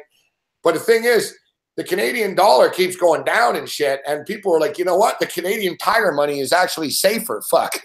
Yeah. It's not going down. It's closing the gap in valuation. Yeah. It's like, you know what? Who do you trust more to run their operation? Canadian Tire or the Canadian government? It's like, all right, I'll trust Canadian Tire. I'll take Canadian Tire stock. Yeah, because you had to go through Harper. That was a disaster. You can argue Trudeau's had some ups and downs. Yeah, who do you trust now? It's like people with Canadian Tire money. It's like we've grown up with it. It's a Canadian thing. Yeah. So like I said, like a lot of businesses will have, like strip clubs will have Canadian Tire night. There's pizza places that'll accept Canadian Tire. You can't walk in anywhere. Like it's not like Canadian Tire money's worth anything anywhere, but they'll have they have little gimmick nights. It's more in the smaller towns in Canada. That's a big deal. Yeah, I remember Canadian Tire as a kid. I mean, that was around back then in late 80s, mid 80s, late 80s, 90s. You know what I used to forever. Do, man? It was great. Canadian Tire. It was like the old days, right? They didn't have fucking there's no computers and shit like that, really. So what I used to do, me and my buddies used to do at Canadian Tire, I used to go and I'd fucking take like a pair of fucking $300 hockey skates, the CCM Super Tax, and I would put them in the cheapest box. So I would take the fucking Bauer fucking $49 skates out of the box, and then I would take the fucking expensive skates and put them in the box. And the price tag was on the box, so they'd scan the price tag on the box, but it was the old days. They were, it was nothing. It was different era. Fuck. So basically, I used to be good at it. I'd be able to pick out. I'd be like, man, this fucking Indian dude is not going to know what these skates are. So you had to pick it. And I got burnt once because I was like, man, there's no way this chick's going to know the difference. Fuck. And she fucking did. She goes, oh, it must be an accident that you have the CCMs in the Bauer box. She just gives me the death stare. I'm like, oh, I don't know how that happened. Oh, hey. So, like, because they Whoa, how did that get there? Check. That was the thing. They'd scan the box. They didn't know. And then they'd open the box and look. Except they don't fucking know. You know what I mean? You think fucking, Johnny Nutsack knows every lady that works at Canadian Tire knows hockey equipment. Right? So you used to be able to fool them and shit. And, and they wouldn't even do anything. If they got caught, you'd be like, oh, I don't know. I just picked the box up. You know what I mean? I don't know. Like, you're not stealing it. You know what I mean? So you just sort of play dumb at the cash. Well, how did that happen? It's one of those deals. That's great. Yeah, how are they going to know that hockey skates a different CCM and Bauer? Give me a break. You know what else I used Some of them won't catch on. You like this one. I see you're drinking your beer. I used to, when I was a teenager, like 13 and shit, corners to the store. Like I go to a 7-Eleven or whatever, the store, and I'd have a guitar case. And I would literally just walk into the beer freezer. You know, they have the beer freezers? I'd literally walk into the freezer, and I'd have like 2 chicks with me and shit. And I used to have like cute girls when I was a teenager. They dressed it kind of slutty. So I'd say, all right, listen, Chris, come with me to the store. And we'd go to the store. We just have the chicks fucking sort of hang around the cash and like giggling and shit. Me and my buddies would just go right into the fucking beer thing, load up suitcases and shit and guitar cases with as much as we could. And we just walk like you're walking to the cash. And then boom, out the door. And then boom, running down the street with suitcases full of beer and shit like that. I swear to God, I actually have a scar on my stomach. I have a scar on my stomach from once I fucking ripped off like 2 cases of beer from a store. I walked into a store and basically I got lazy like a criminal fuck. I didn't even have bags and shit. I walked into the store, grabbed the beer, sort of like right when I got to the cash, boom, out the door. Except it was this crazy Middle Eastern dude, man. And he fucking chased us and shit. Like most of the time they'll run to the door or like, you know what I mean? So this fucking guy chased us, man. I was like fucking 15. So the guy's fucking comes out of the store. He's like, he's like, I'll fucking kill you. So me and my buddies were like, holy shit. Except we didn't drop the beer, so we couldn't run as fast. So I'm like fucking running with like 2 cases, trying to run down the street. Finally, it was like out of a movie, fuck. Like I fucking threw one of the cases in his way, like so I tried to stop him. I was like, fuck this. So finally, like we had to ditch the beer. So we ditched the beer and shit. And the motherfucker wouldn't let up. He was a big dude. We were kids too. He was like, I'm going to fucking kill you. It's the last time you do this. So we're fucking running down the fucking street and shit. And I ran like, he chased us for like 3 blocks, man. And finally we were running out of real estate. So we got like near this school, near our high school. And there was this fucking fence, man, with barbed wire, And it was no choice because me and my buddy said, man, he ain't letting up. I said, we're going to have to go like over the fence. So fucking, there was fucking barbed wire and he's like reaching and shit, like trying to get us basically. And we're like right over the fence and we're like, fuck you. And fucking, as I say, fuck you, I fucking like ripped my stomach, bro, on the barbed wire. I'm like, fuck. Oh, shit. I'm on the other side of the fucking fence. Like, no, fuck me, fuck you. Fuck you. I'm like, I got all blood on my stomach. I'm like, fuck you. I'm like, we're going to come back and we're going to get you, you fucking prick. Fucking. I was gold. Fuck. I was a real fucking juvenile delinquent. I can't lie. Like, I'm not proud. I'll share that story. I did a lot worse things. That's the first time I've heard that. I thought I had heard like 90% of your stories, and then you crack out a new one out of the blue. Wow. It's a good one. Once I got fucking chased by the cops for like fucking 8 blocks. Like right out of a movie. Like fucking 16 cars and fucking I was jumping off of fucking buildings and fucking into snowbanks. It was the winter time. Like literally the cop said, stop or I'll shoot. And I just took off still. Like it was the old days. I was like, he ain't gonna shoot. Nowadays I'd be like, oh, whoa, whoa, whoa. All right. Then it was like, you ain't shooting. Fuck. I had these fat cops trying to climb over fences. I got away. It was like a miracle. I thought this is unbelievable. But the only thing is, I was like, they're going to know who I am, though, because the chase went on for so long. So, like, I weaved in and out of blocks and fucking parks and fuck. I know the city well. So I was like, I was fucking a fast little fucker, too. Fucking sliding. I jumped off like this fucking balcony into a snowbank. Like, you name it, I did it. I'm fucking running down the street. I'm away. I'm fucking running. I'm like, I can't believe this. I'm going to get away. Like, they were like fucking 2 blocks behind me at this point. I was like, I can't believe this. I'm going to get away. As I'm running, some fucking fat fucking dude opens up his fucking door. Like, he timed it perfectly. Like, I'm running down the fucking street. The guy opened up his fucking door, and I fucking ran into the fucking door. Like, I didn't, like, bam, run into it and collapse. But I fucking, like, had to stop, sort of, whoa. And he tackled me, fuck. A chicken delivery man. Wow. A barbecue chicken delivery driver fucking tackled me. All right? So I'm in school, like, 2 days later and shit, 3 days later. And a buddy of mine tells me, he's like, he goes, bro, I don't know how to tell you this, fuck. I hope you don't get mad at me.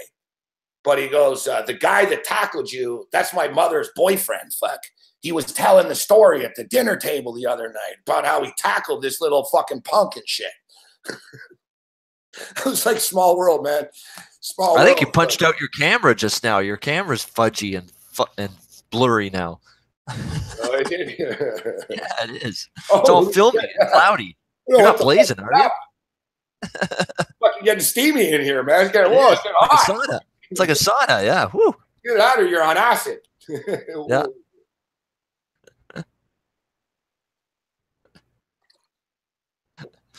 Thought you were blazing one already, yeah.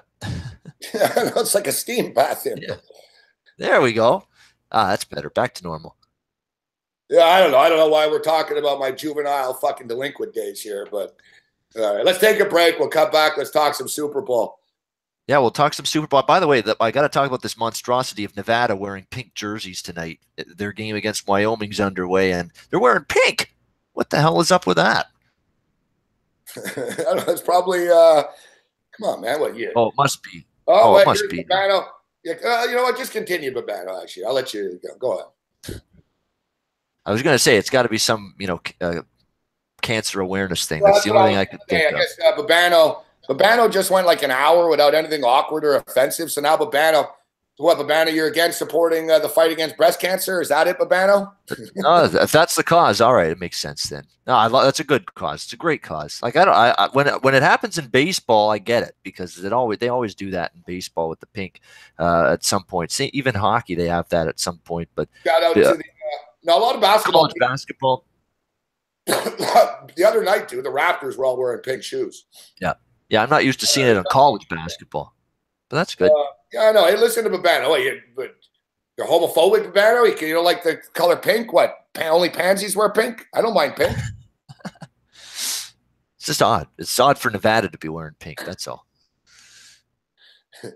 Babano doesn't support breasts. He's against it. Babano. You're like fucking you're like Kramer. Fuck. What? You don't want to wear the ribbon? You don't support the fight against AIDS? Yeah. Yeah. From that episode, yeah. All right. We'll take a quick break. We'll come back. I got some good Super Bowl props I want to share with you. Yeah, I've already bet a few as well, so we'll talk about that when we get back. All right. Take 5. Babano's got to grab a beer. No, that's it for the beer. We got to be ready for the ice guys in the morning. That's it. Okay, I'm cut off. I'm cut off. The bar is closed. Yeah, Babano's got to take a weekend and get rid of the beer. Yep. Take a quick bong break. Take a quick 5. We'll be back and we'll talk some Super Bowl on the other side. All right, guys. We'll be back in just a bit.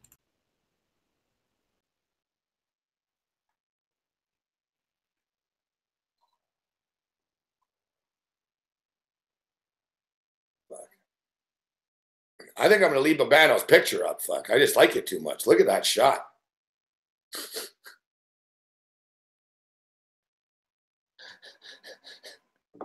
Look at the Babano picture. Love it.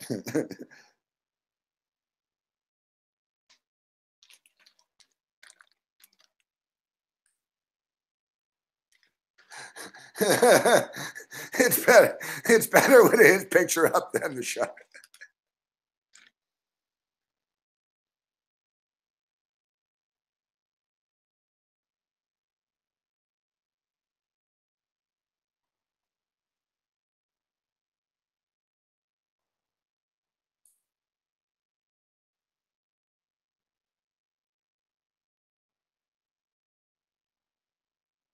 All right, I won't leave his picture up the whole time. You guys are just going to talk about him the whole time.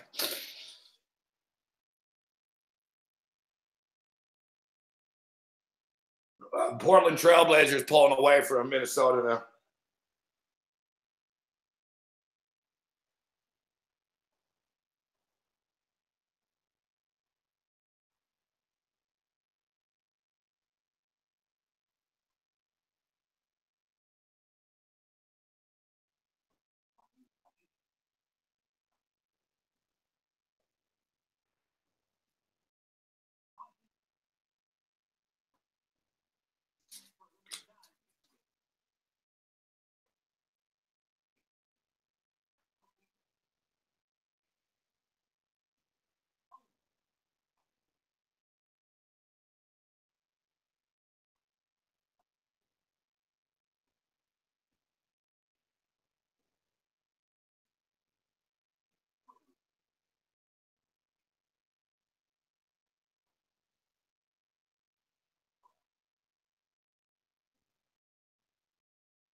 Just let me quickly. I said the Raptors earlier. So we mentioned earlier, Philadelphia Eagle, Villanova parlay. Philadelphia Eagles to win the Super Bowl, Villanova to win the championship is 21-1. The all Philly parlay. But let me just see with the Raptors. Raptors versus Warriors, what does that pay? Raptors versus Warriors to win the conference. All right. Golden State. Toronto Raptors. 9-1, plus 890. Doesn't really pay that much, does it? Cam might have grabbed it. Cam grabbed the Raptors to win the East the other day at plus 900. Down to plus 650 right now. It's dropping if you like the Raptors.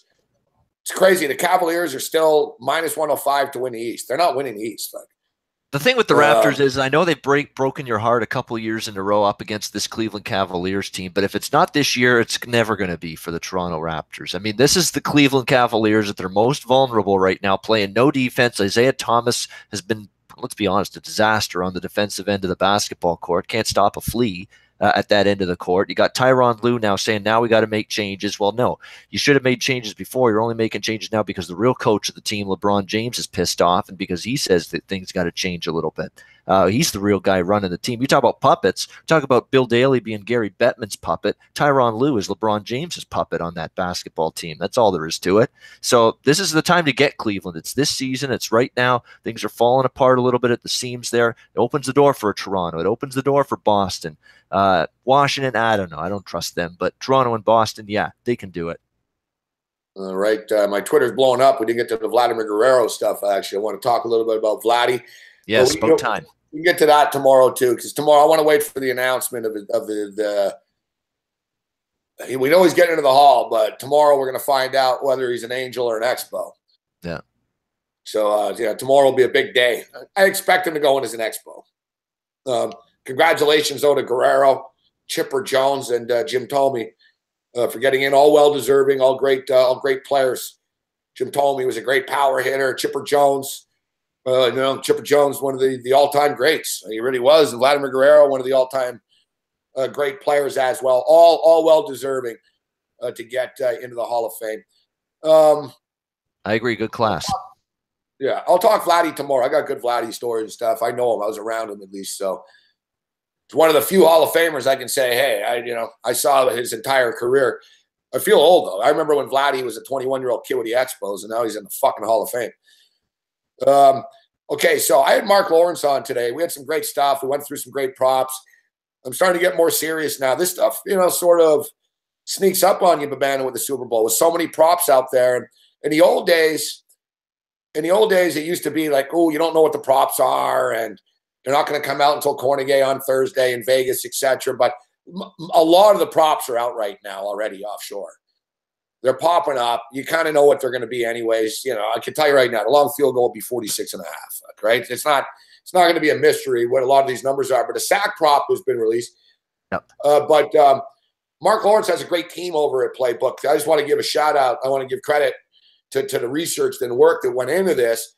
But I believe it's Ralph Michaels. Ralph Michaels used to be with Phil Steele. Now he's part of Playbook's team. And he put together the Super Bowl prop results. All right, Super Bowl prop results, Babano, of the last 8 Super Bowls. So as a big time prop bettor, I have something to lean on. That's here. Good to have on your repertoire. You're on as a resource. Yeah, I have something to lean on, and as well, it saves me some time. And like I've done a lot of my own research for these props, but now I have something to back it up as well, right? Because I've been doing a lot of work already, Babano, but I've been focusing in on how have the New England Patriots performed in Super Bowls? How have the New England Patriots props gone in Super Bowls? How has Tom Brady's Super Bowls gone? I haven't done my research. How have all the Super Bowls gone? You know what I'm saying? Like, I can tell you that Tom Brady has scored more points in the second half. More points have been scored in the second half of Tom Brady's 7 Super Bowls in 5 of 7 Super Bowls. One time it lost and 1 push. And I love this bet in this Super Bowl. More points in the second half than the first. So we know that's 5-1-1. I did my own research on that one. So I got to dig down deeper and see as far as the some other stuff. But I'll throw a couple at you here, Babano. Team that scores first to win the game. It's usually in the 150, 160 range, this odd. And I can get the odds right now. How often do you think that's happened in the last 8 years? Team that scores first wins the game. Oh, boy, team that scored in the last 8 years. Like, let me know, I'm not like put you on the spot with that, but like, do you think that's a prop? Do you think that the team scores first? Is that important in the Super Bowl? Let me put it that way. Do you think that matters? Sure as hell didn't last year.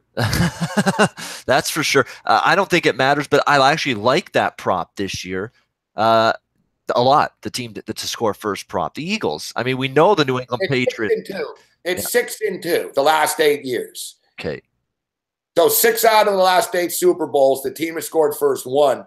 Now, that's sort of cut up, and I'll let you go in a second here. But you want to talk, we know the Patriots are slow starters in Super Bowls. Yeah. We know this.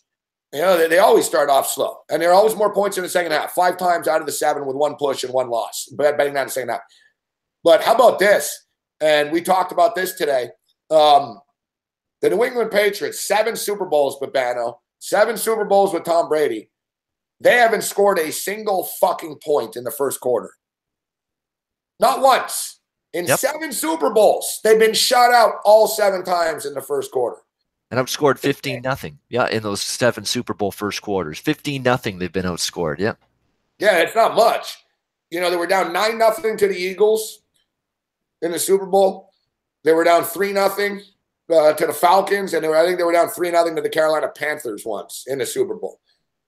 Or the Giants. The Giants were up 3-0 after a quarter. So where we're going with this, guys, is, and me and Cam talked about this on the U-Wager podcast today, the first quarter line is 9.5. 9.5. I think the under first quarter is going to hit. Under 9.5. I'd be shocked if both teams just went up and down the field and started the game out.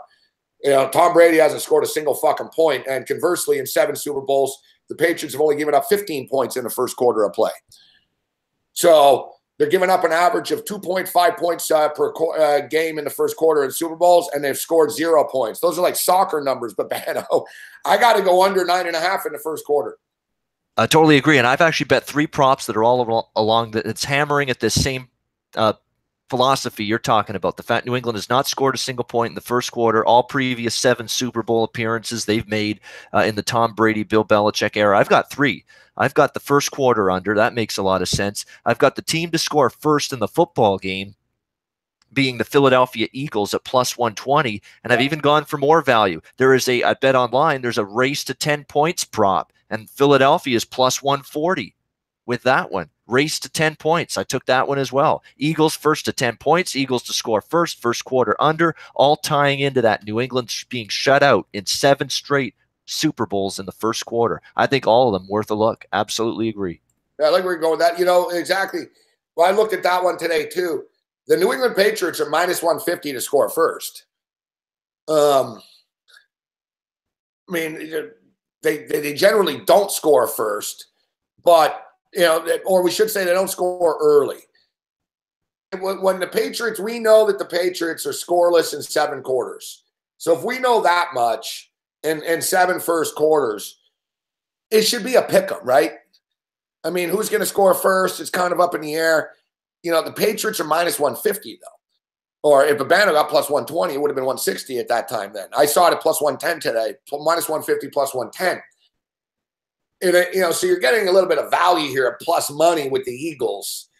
Why, though? And I was wondering, I'm like, all right, the odds makers know that the Patriots start slow. Then why are they minus 150 to score first? Because think about it, Babano. The New England Patriots are the home team, which means the Philadelphia Eagles are going to choose whether they get the ball or not. And my guess is the Philadelphia Eagles are going to choose to play defense first. Yeah, defer, yeah. They're going to say that, you know what, because they're the visiting team, so they're going to call. So if they win the coin toss, they're going to play defense first. If New England wins the toss, they're going to play offense first. I think either way, New England's probably getting the ball first out of this equation. Philadelphia wins, they defer. Yeah, let's put our strength on the field first. Let's try to shut Brady down. Jacksonville did it, and it worked out well, actually. They got the ball to start the second half after. But if New England gets the ball, they're going to say, all right, Brady, get out there. That's what they do. Then New England doesn't defer. They'll take the ball if they can. So I think the odds makers are thinking New England will get the ball first, actually. That's why they're minus 150. Well, and the one fly in the ointment, too, with these bets that I've got on Philly, team to score first and first to 10 points and all that, is what did Philly do on their first defensive series last week? Well, Minnesota went right down the field and keened them to Rudolph for that first touchdown. Then they did absolutely nothing after that. But they got the first points in that game, Minnesota, not Philadelphia. So that's in the back of my mind. But when you see a stat that's this is not a small sample size, Morency. We're talking about the same quarterback and the same coach over 7 Super Bowls that have not put up one damn point in the first quarter. That is a significant enough sample size where I think there's something significant to it at this point. Well, they're saying the Pats will defer for sure. Listen, Belichick's unpredictable. I like to look up. This is hard to look up, though, fuck. How the fuck are you going to find out in the 7 Super Bowls and another thing is, too, and Shell Dog, you're an Eagle fan. What do the Eagles do? Like, does Peterson believe in heads or tails? Like, teams don't change usually, with it, right? Like, if they always take tails, they always take tails. If they always take heads, they always take heads. I like to find out what the Philadelphia Eagles' tendency is. I generally don't bet the coin toss, but I like to know. It'll be interesting. But at plus 110, Philadelphia to score first, I think is a good one. The defensive teams, this is an interesting one. Will there be a defensive or special teams touchdown? And same thing. In 6 of the last 8 Super Bowls, there has been, including last year and the year before. To me, it's a good bet. Fuck it, plus money, this one. 6 out of the last 8 Super Bowls, yes. There has been a defensive or special teams touchdown. Not bad. I mean, I certainly would prefer the yes than the no. I've had bad luck with these lately. During the regular season, I mean, I've tried actually taking a shot in the playoffs with some of these defensive and special team scores, but I have no argument. I mean, it's a good price, and you talked about it, 6 of the last 8. And don't forget about the pressure on the Nick Foles side of this equation. He's played great. He was brilliant. We saw it, you and I doing the betcast. He couldn't have played much better than he did, but he's now on the big stage and the big spotlight for the first time in a Super Bowl, a big-time atmosphere. How is he going to be able to handle it? Man. He's going to be fine. Like, dude, he's 30 years old. He's not a rookie. Yeah. But he's prone to a mistake and enforcing things when something's not there. You just that little hesitation, I guess. You just get a little bit too aggressive, and that's when it can happen. Pick 6 or a fumble. But worth a look at that price, absolutely. Yeah, no, you're right, though. Yeah, I think Foles will be fine, but you're right. It could be a pick. The thing is with this, you sort of figure, well, Brady's not going to get intercepted for a pick 6, is he? So it sort of reduces it, but it just Jacksonville bothered him a lot last week, though. Jacksonville did bother him, and there were some throws, especially in the first half, that could have been picked. There's a lot of ways it can happen. Punt return, look, 6 out at plus money. At plus money, it's worth a look. It does happen. All right, so because you usually, let's get the odds for that. Let's check the odds. Let me check. All right. That bet, Babano, is a fucking good one in college, man. Like Alabama. Like last year, Alabama guys, they had like 25 non-offensive touchdowns. Like every fucking week, man. And it was free insane. Money. The books figured it out. And like it got to the point where it was even money in Alabama games. Will it be a defensive or special teams? Like, remember, Ben, every game there was, man. And like I was hitting it too. That guy 3 Dimes on Twitter, who's a nut job. But it's one good prop that he does play all the time. Every fucking game he plays this, and it hits so often. I get frustrated. I'm like, fuck. I used to play that prop all the time. And it's funny. People were scratching their damn head last year saying, why was Alabama flying over the total in so many of their games? Well, it's easy to fly over the total when you're scoring on defense and creating those kind of scores in every single game practically. And that alone is what sent a lot of those games over the total when even the offense didn't have to do as much. All right, here it is. Special teams or defensive touchdowns scored. Holy shit. It's plus 200, dude. Like, how do you not take a stab at that at plus 200? It's good value. Like 6 out of the last 8 Super Bowls, there has been. No, I think that's a good price. Plus 200 now. Yeah, wow. right. It's a good price. Plus 200? Yep. No, it is. You know what another one is, Banner? When I was younger, I used to get fooled by this, and I'd say, you know what? This is a close game. There's no way that one team is going to score 3 times in a row. And teams always fucking score 3 times in a row. Once again, in college, that's a free money bet too. College teams always score 3 times in a row. But it happens in the NFL as well. You figure, well, this is going to be a close game. They're going to go back and forth. No team is going to score 3 times in a row. It just has a way of happening all the time. And once again, another 6 out of the last 8 times. Indeed, yes, 6 out of the last 8 times in the Super Bowl, a team has scored 3 consecutive times in a row, Babano. Yeah, you won't see me betting the no. I don't think I've ever bet the no on this particular prop with the 3 straight scores by either team. That was a long taught to me philosophy back 10, 15 years ago that you just don't bet the no. It's almost like that sucker play. Yep. It's minus 250 that it will happen. Yeah. I mean, you know what they're doing? They're trying to fucking bait you into taking a plus 175 that it won't happen. You know? Last year it won't, but it does. Yeah, and last year the yes would have cashed in that 2 times over. Atlanta scored 3 times in a row. New England scored 3 times in a row. There you go. You know, you get these momentums. It just happens, especially in these Patriot games. Oh, big time. Because they're always falling behind, and then they always rack it up later, right? And the Patriots don't give up points late in games. Like, it's history repeats itself. That's an interesting one. That would have cashed in the Jacksonville New England game last weekend too, the AFC Championship. Yeah. All right. What else do we have? What other interesting ones that I like to play? Eagles first quarter. That's a good one. +0.5. That's worth a look, I think. Yep. All right. So here's the other one with sacks.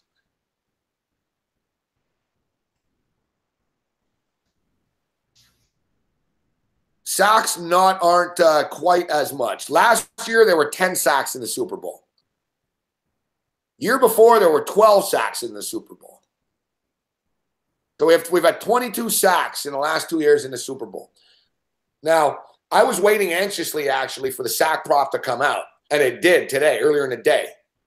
4.5, Babano. 4.5. The Philadelphia Eagles have the best pass rush in football. All right, better than Jacksonville. You know, they're the #1 rated pass rush in the National Football League. Plus, I think Nick Foles will be fine, but Nick Foles does do some dumb shit in the pocket sometimes.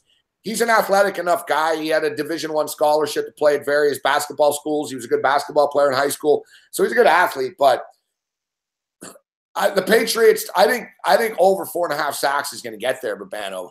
Brady's not very mobile. He dumps it off so quickly, but Philadelphia will get to him, I think, a few times. And I think New England's defense is good. They're going to get to Foles a few times as well. You can't turn the ball over. So you know that Peterson, they're going to tell Foles, listen, it's better if you take a sack than just throw up a duck here and it gets picked off. He's got to be responsible, and sometimes being responsible is taking a sack. I like over 4.5 sacks in this game. I do too, based on the fact that I think it's very possible you're going to see a team behind by double digits at some point. I really do. I mean, especially with New England's slow starts. What if they get off to another slow start and they're trailing from behind and maybe behind by more than a score? You're going to have to throw the ball more. And when you're throwing the ball more, you're prone to your pass protection breaking down. And that's when sacks come into play. And you look at New England's defense last week. They got in on Bortles in the second half quite a bit. And Bortles has a lot more athletic ability and ability to run than Nick Foles does. So I think New England might be able to create some pass rush, some hurries and some pressures, and eventually some sacks. And on the flip side, Tom Brady, he was under immense duress early in that football game against Jacksonville. I mean, Jacksonville was collapsing that pocket for a large majority of that game before New England finally started to get traction on offense. So I'm in agreement. I think you can get 5+ sacks. I'd look over 2. All right. The safety prop is paying +750.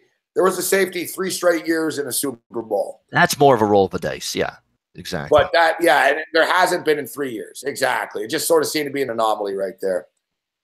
How about this one? And you know what? I was attracted to this, even though I'm kind of contradicting myself. I'm kind of contradicting myself because we like that under in the first quarter, but it doesn't mean I don't think there could be a quick field goal in the first quarter. I mean, hell, there could be 2 field goals, 3 field goals. We still hit that under 9.5 in the first quarter. The total. Will there be a score in the first 6 minutes of the game? And we talked about this prop last night a little bit, guys, and it's actually 7 minutes, all right? So they've got this. I have the numbers, the data for 6 minutes, but it's actually 7. And last year, no, there was no score in the first. There was no score in the first 6 minutes. The year before, there was. All right, you know what? Oh wow, here it is. Fucking deferred. Yeah, you're right. Last year, Atlanta won the toss, coin toss. Last year, Atlanta won the coin toss and deferred. So they gave the ball to Brady. Carolina won and deferred. Seattle won and deferred. Seattle won and deferred the year before. Baltimore won and deferred. New England won and deferred. Holy shit. Out of the last 8 Super Bowls, Babano, 7 teams that won the coin toss deferred. Wow. You have to go all the way back to the Green Bay Packers. Fuck. No, excuse me. You have to go all the way back to the time the New Orleans Saints beat the Colts in the Super Bowl that a team took the ball. That's it. Said we'll receive. That is. So, yeah, every team has deferred. Fuck. The defer is the it thing. And do you know why you're seeing that now? It's because teams want that ability to have the double score, to have the ball maybe in the last 2 minutes of the first half, maybe score with it, and get the ball to begin the second half and maybe score with it. That is a huge potential momentum burst in a football game. I think that's part of the thinking too, actually, as much as anything else. I think people see that, and that has become a big-time theme I've noticed in a lot of football games. Teams that score at the end of the first half, start of the second half, coming out of the locker room. Boy, that's a big momentum surge in their side if they can pull that off. I think coaches see that. I really do. Yeah. Looking here, so yeah, the New Orleans Saints, Sean Payton, of course, said, "Give me the fucking ball." Atlanta. Yeah, last year, Atlanta Falcons won the coin toss, deferred. Carolina won the coin toss against Denver and deferred. Seattle won the coin toss against the Patriots and deferred. Seattle won the coin toss against the Broncos and deferred. Baltimore won the coin toss against San Francisco. It's funny, I've watched Super Bowls with all you guys. I was with Drew during the New Orleans-Indianapolis game. I was with Sheldog for a few of these, actually, including that San Francisco-Baltimore fucking game. I hate that game. New England deferred. Green Bay deferred. So, yeah, 7-1 to the deferrals. San Francisco, Baltimore. That was the game the lights went out, too, at the Superdome. The power went out for a bit. That was a shit show of a football game. That's an interesting one. I know the old, will the first play of the game be a runner pass? 3 straight Super Bowls. 4 out of the last 5 Super Bowls, the first play of the game's been a pass. Pass, yeah. I think Brady threw the ball at his first snap against Jacksonville last weekend, too. So I could see pass. Yeah, I know, but then once again we get into the we get into the if the Philadelphia Eagles get the ball first, I say they run the ball. Yeah, that's the thing. Who's getting the ball is the I don't think they're going to drop Foles back and throw on the first play of the game. I think they'll be like, all right, we have the ball. Let's fucking get this shit going. Let's give it to fucking Ajayi here. You know what I mean? Let's give it to Blunt, you know? I think that's the way they'll go. So 3 years in a row. All right. That's one of those great money to burn props. One of those props that, hey, instant gratification. You'll know instantly, win or lose, and it's out of the way. On to the next one. One thing that's interesting, here's the one, but you got to have balls to take this one, Banner. Will there be a score in the last 2 minutes of the first half? Let me see the odds here. You know it's going to be big odds to yes, right? It has to be, because we saw Nick Foles operate a 2-minute drill and score against Minnesota last weekend. That big touchdown bomb to Jeffrey. It's only, and we know Brady can do it. It's only 2-2 in the last 4 Super Bowls. These are 2 teams I might trust to score in the last 2 minutes a bit more. We saw Foles do it to Jeffrey at the end of the first half against Minnesota. We know Brady's a master. He can score at a 2-minute drill any time he wants. If he's able to execute, he can at any time. So just interesting what the price would be. Last 2 minutes. Final. Oh, yes is minus 300. Wow. Wow. See, yeah, no bargain. That's the stop. You know what I mean? Yeah. That's where the stop. I mean, it probably will happen. I mean, this is when you get your long field goals in too, as well, right? Yep. Okay. That I like. I like the Gabe Morency special in this game. Long field goal prop over. You got Jake Elliott and Gostowski, 2 good kickers indoors, no weather issues. Should get that. Yeah, 46.5 here. As long as field goal scored, 46.5. Yeah. Minus 138. What else? What other props are we missing here? What else is interesting on the chart? Bet Online's got a prop builder type thing now too. Wow, they're like you wager like that. Yeah, I don't know. I always get the feeling Bet Online and UAge are like the same people. You know? It must be. It sure looks like it to me. Yeah, wow. You know what, Babano? These books, exactly. Because I do a you wager, and I was talking like I said, and I know Bet Online girl too, and I'm like, man, you guys in the same office or something? Like fucking, what a shock. Now it's starting to make a little bit of sense. What a shock, right? They're not, you mean they own multiple books? You know what I'm saying? It's the business. See that one coming. There's probably 5 guys that own every book combined with Bano. You know what I mean? Yeah, it's a chain. They own a chain of books. It is. Like they don't put their name on them all, right? They don't want you to think it's the same. Oh, bet at this place if you don't like that. It's the same people. Yeah. I'm not saying I know that about those two, but they're both good books, though. I mean, Bet Online, very credible, and UWager, credible book as well. So, yeah. So I've not used UWager, but I'll take your word for it. Bet Online's been good, though. Very good, yeah. Yeah, so speaking of the prop builder guys, here's one that I put together earlier today because they've got their props up right now. You can build the prop builder. Tom Brady, over-under passes in the game. Completions, 26. All right. Last year, he had 43 fucking completions in the Super Bowl. He was also behind for quite a bit of that Super Bowl. You remember that? Yep. I know, but he wasn't behind against the Tennessee Titans in the playoffs this year, and he completed 35 passes. Yeah, dink and dunk. He doesn't have to go for the long bomb. He's a short intermediate. That's their run game. Yeah. You know what I mean? Their run game is a controlled, passing attack. So, but I agree with you. Last year was an anomaly. They were down 28-3. It was pass away, obviously. Yeah. But still, Tom Brady, they throw the fucking ball a lot. And Philadelphia it's harder to run the ball on Philadelphia than it is to throw the ball. All right. It's hard to run on the Eagles. All right. So here's pass completions, Tom Brady. Oh, so 25 now, minus 140. It'll be 25, not 26. So they got 26, 27. So get this, 30. Well, Tom Brady, and it's already coming down, fuck. People are betting this. I gave this earlier on the podcast. Fuck. It was 280 today. Will Tom Brady complete at least 30 passes? Plus 236. That's the same price I'm seeing at BOL. Yeah, it's the same damn thing. Yeah. Is it? Yeah. That's the same people. Like, let's be real. Because there's no way that they just stole this technology and they, you know what I mean, and did the. Yeah. And if they did, it wouldn't be the exact same fucking odds. You know what I'm saying? So yeah, I think we've outed it. Interesting. We outed Bruce Chad as the match fixer alert, and now we've outed UWager and Bet Online. Same thing. So pass completions. Let's bump this shit up. Fucking came down. It's pissing me off. So how about this? 35 completions for Tom Brady. Plus 775. That's fucking now you're talking. That's a nice bet. I know, listen. I know 35 completions is a lot, but if the game opens up and it's a high-scoring game, man, that's nothing for Tom Brady. 35. And at plus 775, that's big motherfucking odds. Now, wow, that is. Yeah. Now, me and Cam were talking about this, not to get too greedy, because 35 is a little greedy. We know he's going to get to 30, but we didn't like the number at 30. Now, listen, 32 or more is 378. Pretty nice.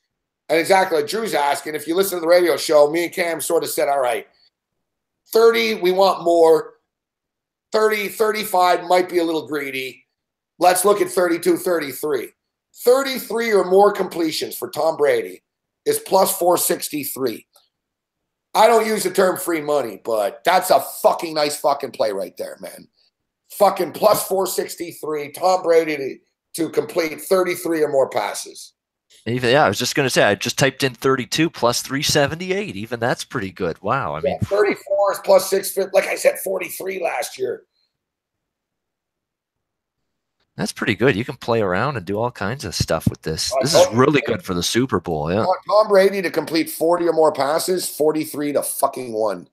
Wow. Like, the thing is, it's not often that the discrepancy of the reality of something happening and the odds are this correlated.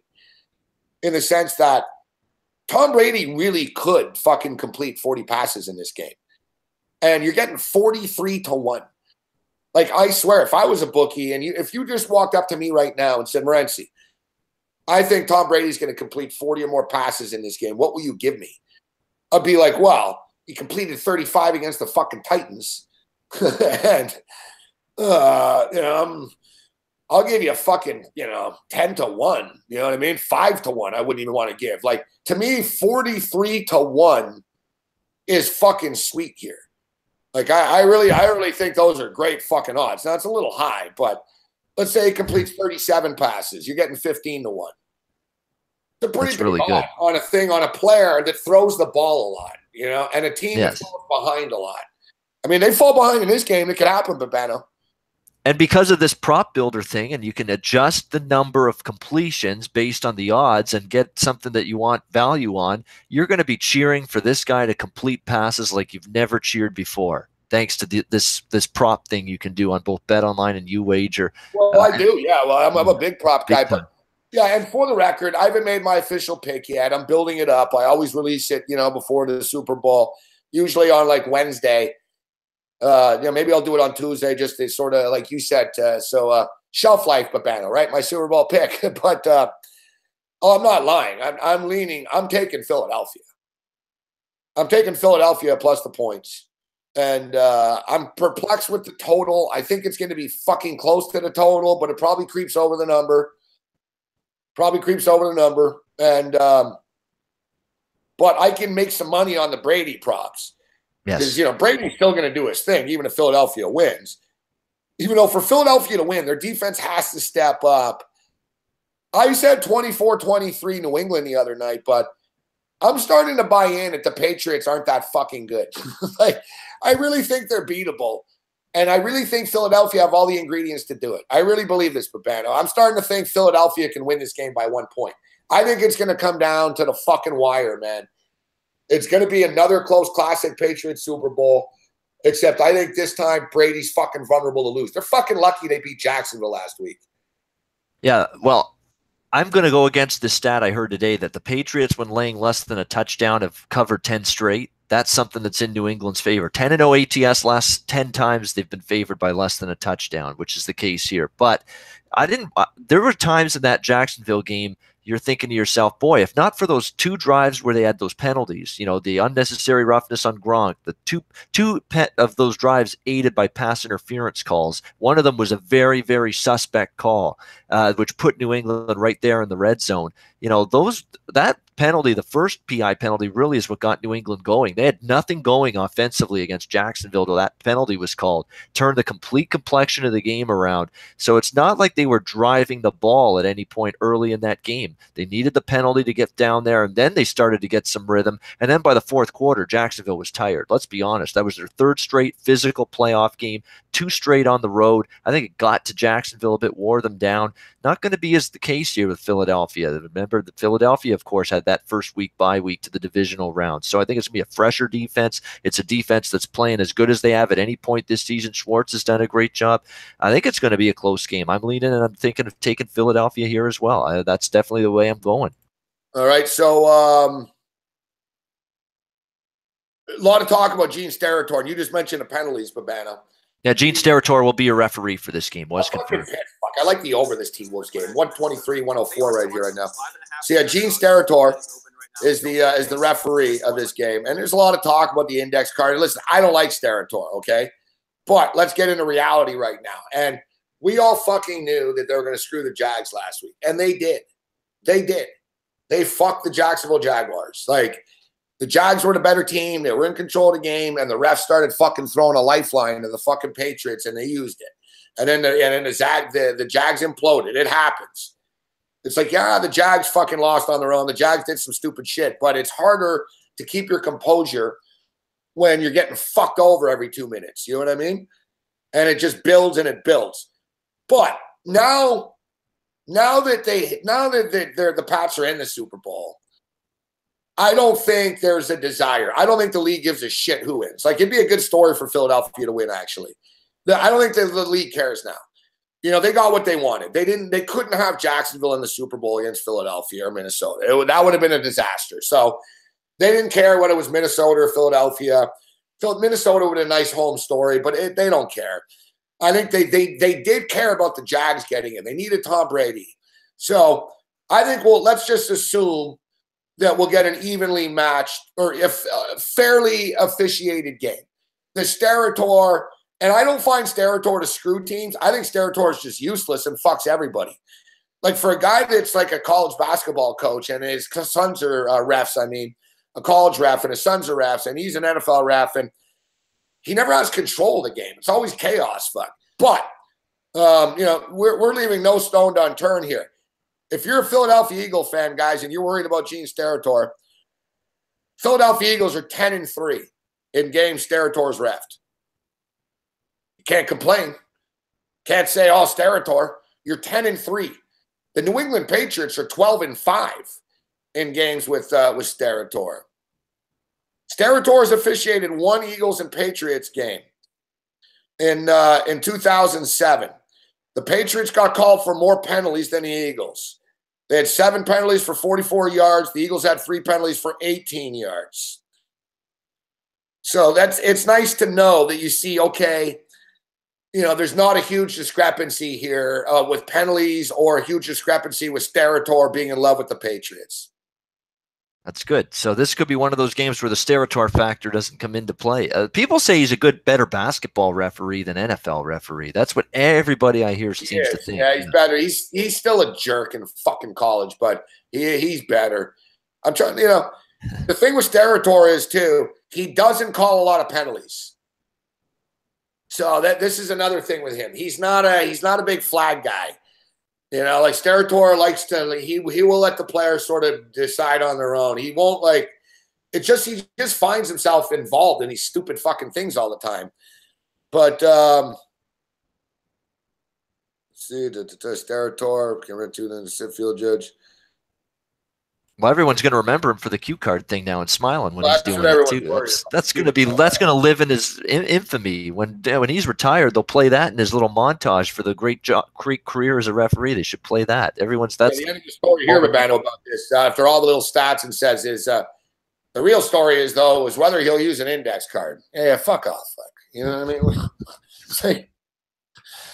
What do you want him to do? It was what it was. Like, people need to chill out about that. That was the most overrated thing. Yeah. But yeah, so just to point out there. So if the Eagles are like, oh, Steratore's going to fuck us, you're 10-3 with Steratore. The Patriots are 12-5. He called one Eagle Patriot game before, and he didn't really fuck either team over. So that's something to keep our eye on right there.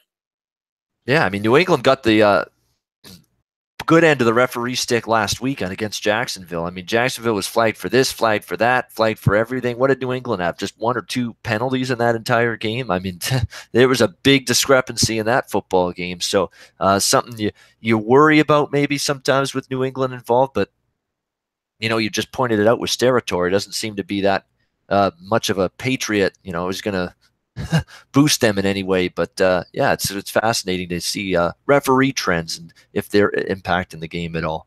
You know what? We'll let you go, Ben. I know you got to get ready for the hockey show in the morning. So but one thing I was going to say, we're talking about that run versus pass stuff. And I see first offensive play of the game, guys, is actually run, -163. So, I'm looking, Babano, my strategy, and I do well with these Super Bowl props. My strategy is I'm looking at stuff where it's a toss-up and I'm getting plus money. You know what I mean? Why the fuck should it be run -160? We just talked about it. We know the Patriots are going to throw the ball. Yep. And the Eagles are called in the coin toss. So if the Eagles defer, Brady's going to throw the ball first. And he does. We just went through the numbers. I mean, they seem to, where is it, first play of the game? Yeah, 4 of the last 5 Super Bowls, it's been a pass the first play of the game, with the exception of the Seattle and Denver game where it was a fucking safety, if you remember. And if New England gets the ball? Game, they snapped it over Peyton Manning's head. I remember that. What a way. Welcome to the Super Bowl, guys. Yeah, I was on Denver. I knew it was a long day coming to Babano. I was too, actually. I had Denver, the Super Bowl they lost. I had them in the Super Bowl they won, though, so that's good. I got it back. All right, so Babano, you got 15 games to get ready for. I didn't even realize tomorrow's the last day. So is the All-Star game this weekend in the NHL? All-Star break is this weekend. So we got hockey tomorrow, 15 games, then they're off till Tuesday. The regular season comes back. Fucking crazy. I swear to God, I did not know the NHL All-Star game was this weekend. What's the? Have they named the teams yet, or they just pick them out of a hat? Fuck that night or whatever. It's to do that little 3-on-3 tournament they've done the last few They years. do like a fantasy draft the night before. Divisional tournament. It'll be the Atlantic Division versus the Metro Division on one side, the Eastern side, Pacific versus the Central on the West side, and the 2 winners will play in the final. What happened last year? Did the games go over or under? A lot of them went over. The final went under. Because obviously it's the final. You start to tighten up a little bit more. Play a little bit of defense, at least in the final. I got greedy. I remember I tried to bet the under because there was like 4 games in a row. They're like mini games, periods. Yeah, it's like a 3-on-3 tournament. Yep. I don't think they'll score. Fuck. They don't really know the format. I think it won't be as high. I remember I lost by like a goal. I was fucking pissed. And then I realized, what the fuck? You can't bet it under this shit. But the NHL All-Star Game's fucking lame, man. Like the 3-on-3 format, they really coast. It was ugly at first. Like, it could be fun if they really tee up and just start blasting at the goalie and shit. But hopefully they do that. But great stuff here tonight, Babano. I look forward to your hockey picks tomorrow. Yeah, I'm looking forward to them too. Hopefully they're good. That's what I'm looking forward to, hopefully, because if I go into the All-Star break on an 0-5 night, I'm not going to be happy at all. Not one little bit. Have you already started scouting the games? Yeah, I mean, early on, I'm just gut reaction feel quickly as I look through. I'm looking at Philly. They're a red-hot team. Tampa Bay has been up and down. They've won 2 in a row. Give them credit. They beat Chicago, and then they beat Nashville in overtime. Now they're playing the 3rd game in 4 nights. I think Philly's red-hot. Little value with them as a slight home dog. Colorado, can they get back on the saddle? I'm going to try to make a case for them, plus 150. I know they lost to Montreal. It was a brutal back-to-back spot. But they're still playing pretty good, Colorado, and I think they're catching a big price there that I might be interested in. Great stuff tonight, Babano. Thanks for joining us. Thanks a bunch, Gabe. Always fun. We'll be back next Wednesday right here on the Late Night Anger Management class. To everyone in the chat, thanks for watching. Good luck to you this weekend. See you later. Babano. San Diego State kicking the shit out of Colorado State, 57-39 right now. We gave you the Nevada-Wyoming game over 154. Closed at 155.5. In-game total is now 155.5. It's 50-42 for the Wyoming Cowboys. Fuck, I should have jumped in on that. Fuck. The money poured in all day on the Wolfpack. Beat it down from 4.5 down to 2. And fuck, now Wyoming are up by 8. Oh, Nevada just scored. Nevada have only lost 1 road game all year. They lost to Texas Tech. They're like 7-1 on the road. They're a good road team, actually. I like the over, but I wanted to take Wyoming at home. But like I said, I was like, fuck, man. Nevada just take care of business on the road, man. If they lost 1 game all year on the road at Texas Tech, it's a tough place to play up there in Lubbock. Boston Celtics were up 78-72. Fuck, we told you I like the totally over in there. It was 213.5. Now the in-game total is 222. So they're at 151. It's fucking high. You know what? We'll jump in on this, guys. We'll have a 4-quarter play for you. We'll jump in on this. Let's let the total fall to like 217, 218, and we'll jump in. Because, look, now they want another 72 points. Fuck that, fuck. You want 72 points in 15 minutes? But I don't want to take the under either. So, if they don't score here much, this should drop to like 217 by the end of the quarter. We'll see in that ballpark figure. Maybe we could jump in then. And we'll keep our eye on Nevada and Wyoming. Wyoming are up by 5. Nevada's trying to chip away here.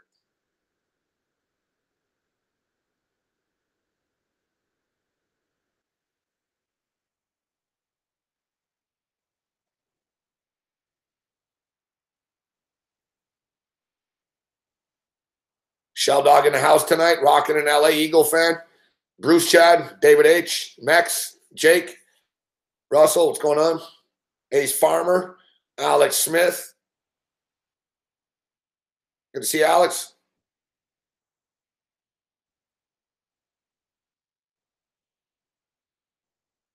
All right, Kyle. Patriots threw both times against the Titans and Jags. Eagles threw first against the Vikings and Dennis the Falcons. Wow. So at plus 120, how do we not take the pass first?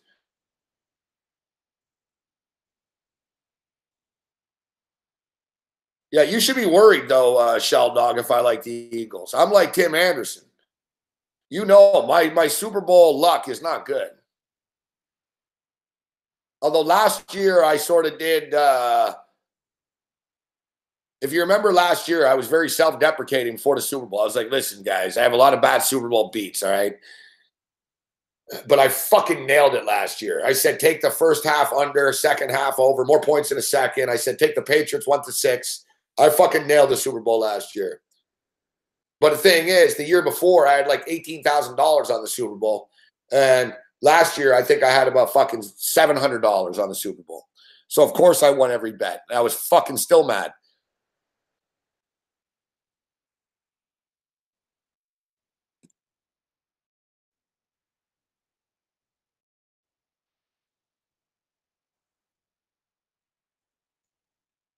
I've got some more Super Bowl props for you, though.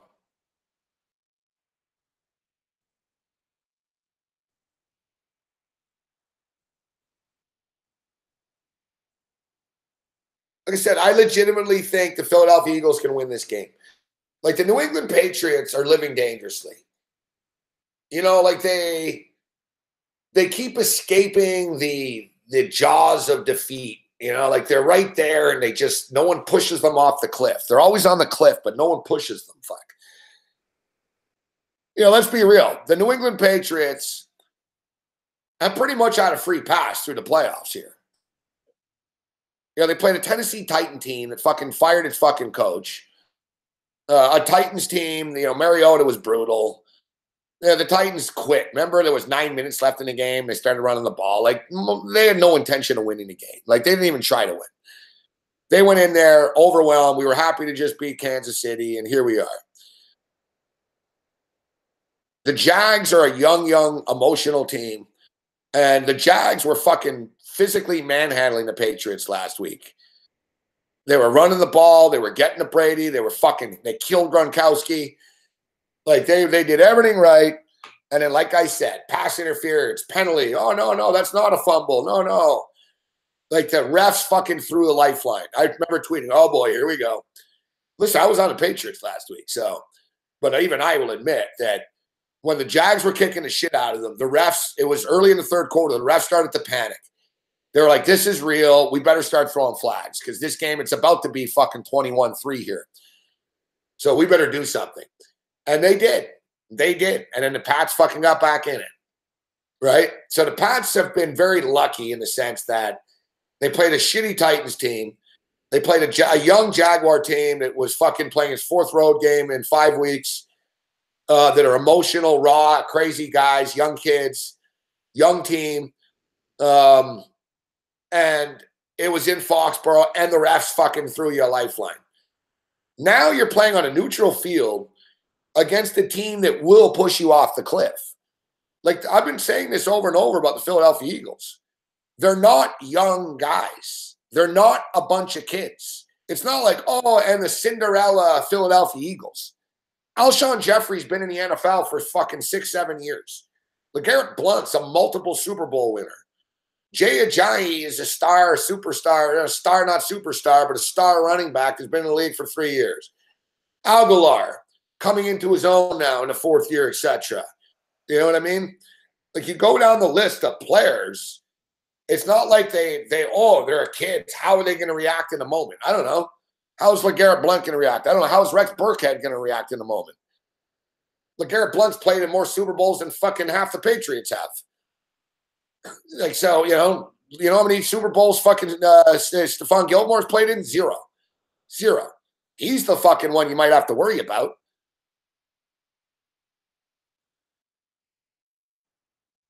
You know, how many Super Bowls has Brandon Cooks played in? Zero. Right? So it's not like, you have Brandon Cooks, you have Alshon Jeffrey. Like the Philadelphia Eagles, and you got guys that have been around. Jim Schwartz has been around. Frank Reich's been in Super Bowls with the Bills, 4 of them, fuck. You know, he's been through this before. It's not like they're a bunch of fucking kids. They're going to be wide-eyed. Like, I've heard people, how are Philly going to handle the moment? What fucking moment? It's a football game. You're going to handle the moment just fine. Fuck. How are they going to handle Tom Brady? I'm worried about Tom Brady. I'm not worried about moments.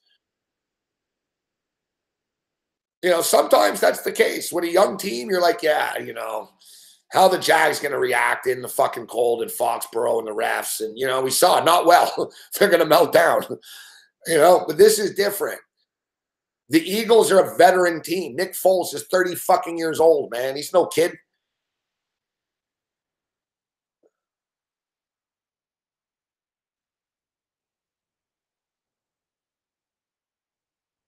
I'm not a big national anthem prop guy. I'm not a big national anthem prop guy, but I would lean over. I know, Matthias, it's scary, huh?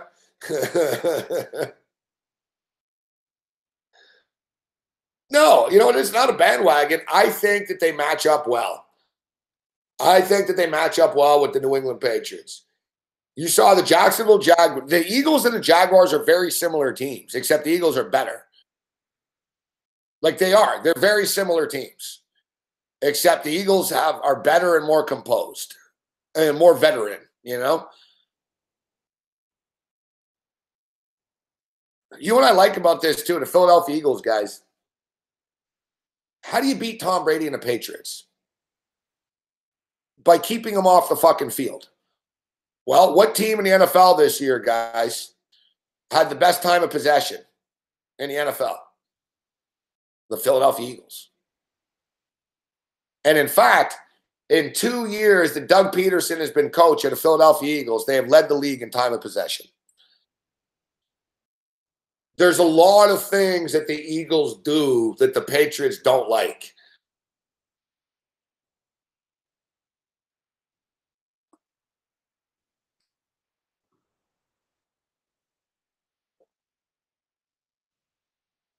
I personally think that LeGarrette Blount is going to be the big key to this game. I think they're going to hand the rock to LeGarrette Blount a lot, and Blunt's going to get his old team back, and he's going to run the ball physically hard. They did it, guys. They did it against the Atlanta Falcons. And they ate up. You remember in the fourth quarter, they literally ate up like 9 fucking minutes. They ate the fucking whole quarter up. And I said, yeah, that was impressive, but the Falcons are kind of a finesse defense, speed-based defense. I said, they're not going to be able to do that against fucking Minnesota in the same way. They're not going to be able to blow the Vikings off the line of scrimmage. They blew the Vikings off the line of scrimmage. They're going to blow the Pats off the line of scrimmage too. It's that good. And the Pats D-line is not good. The Patriots have the 30th ranked defense in the National Football League. The Patriots give up 4.7 yards a fucking rush. All right, between Ajayi and Blount, the fucking Eagles are going to be able to eat the clock up and play physical football. Punish them with Blount all day long, and then in the fourth quarter, a quick pitch to Ajayi. When everyone's tired, he can run past everyone. I don't think the game plan in here is, we're going to have Nick Foles throw the ball 52 times.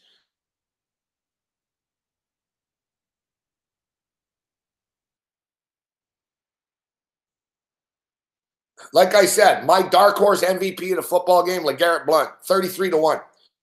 Philadelphia Eagles win like 24-23. Defense steps up. Foles doesn't have a massive game. LeGarrette Blount rushes for 68 yards and 2 touchdowns, wins the MVP. 33-1, LeGarrette Blount. The other prop, LeGarrette Blount, too. I like LeGarrette Blount. I think LeGarrette Blount scoring a touchdown in this game. Plus 200, LeGarrette Blount score a touchdown.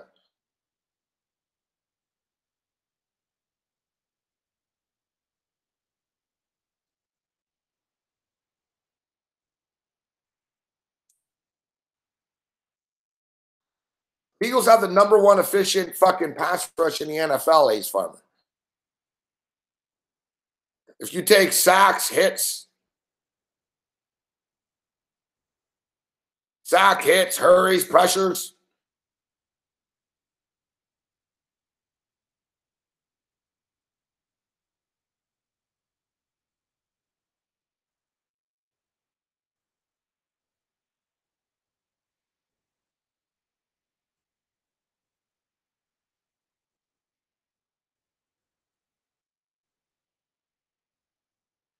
It's no secret, Ace Farmer, that the Philadelphia Eagles have the best defensive line in football. They fucking blow the fucking line up.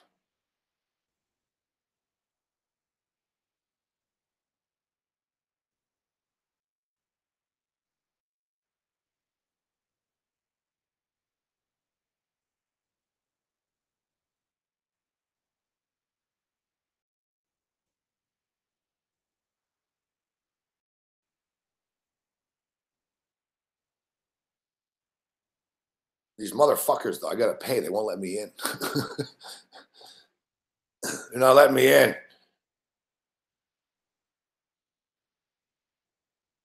Fuck, I need a fucking intern. Fucking get me all these fucking stats.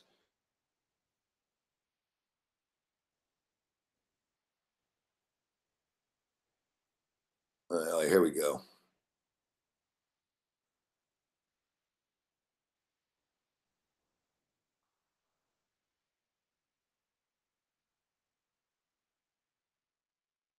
Yeah, they'll be able to get to Tom Brady.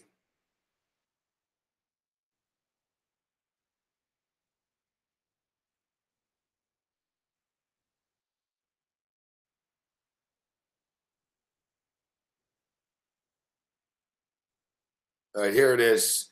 Defensive efficiency ratings. The Philadelphia Eagles are the 5th best ranked defense in the NFL.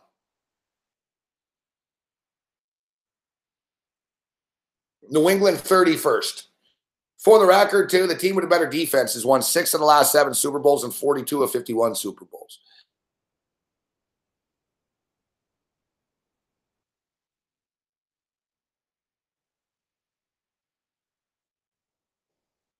Philadelphia Eagles. Pass rush rankings. As far as real, this is like geek fucking real stats. They're ranked 3rd in the NFL.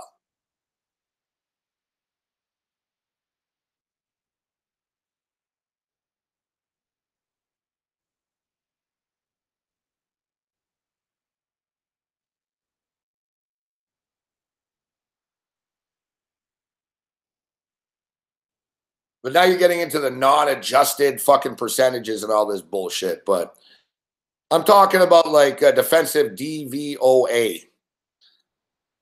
So essentially, this is the ranking of the defenses in the NFL. And when you see the rankings, it makes sense. You're like, yeah. Number 1 defense in the NFL this year, Jacksonville Jaguars. Number 2, like their defensive DVOA is minus 16%. Minnesota is minus 13.9. The Baltimore Ravens were minus 13.8. Arizona is minus 12.6. And Philadelphia is tied. So they're ranked for 4th.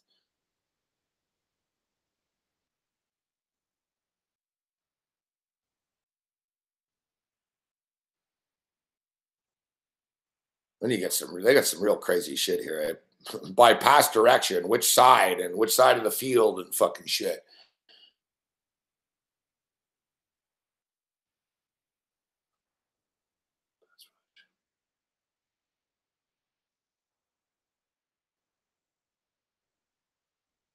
Yeah, so basically, as this statistical variable, negative is better, right? So the Jags are negative 16. Philadelphia is negative 12. To put it in context, New England are plus 10. Fuck. New England, 31st defensive efficiency in the NFL. So these things are a little deceptive, though, because New England's defense has been good for the last 11 games. These numbers don't lie, Perception and reality are always 2 different things, but these numbers don't lie when you get into the real analytics of this shit.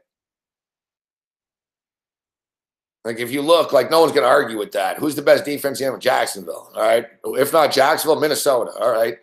Baltimore. Okay. Yeah. That's the ranking. Jacksonville, Minnesota, Baltimore, Arizona, Philadelphia, LA Rams, Carolina Panthers, New Orleans Saints, Pittsburgh Steelers, Denver Broncos. Those are the top 10 defenses in the NFL this year. I'm not talking about points allowed. That's what, you can handpick these stats though, right? I mean, you're going by scoring points allowed. I mean, to me, that's a big one. I mean, you can tell me, oh, our defensive efficiency rating at Pro Football Focus is this, or Football Outsiders is that. But it's like, yeah, whatever. How many points a game do you give up? Fuck.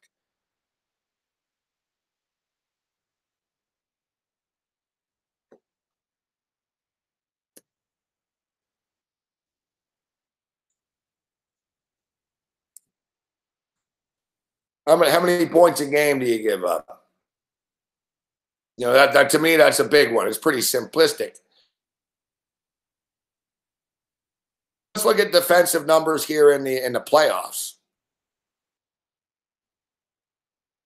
Philadelphia Eagles have gotten to the quarterback 4 times in 2 games. They got to the quarterback 4 times in 2 games. The New England Patriots sacked fucking the quarterback 11 motherfucking times in 2 games. Because Mariota's a dumb kid that fucking runs into this shit all the time.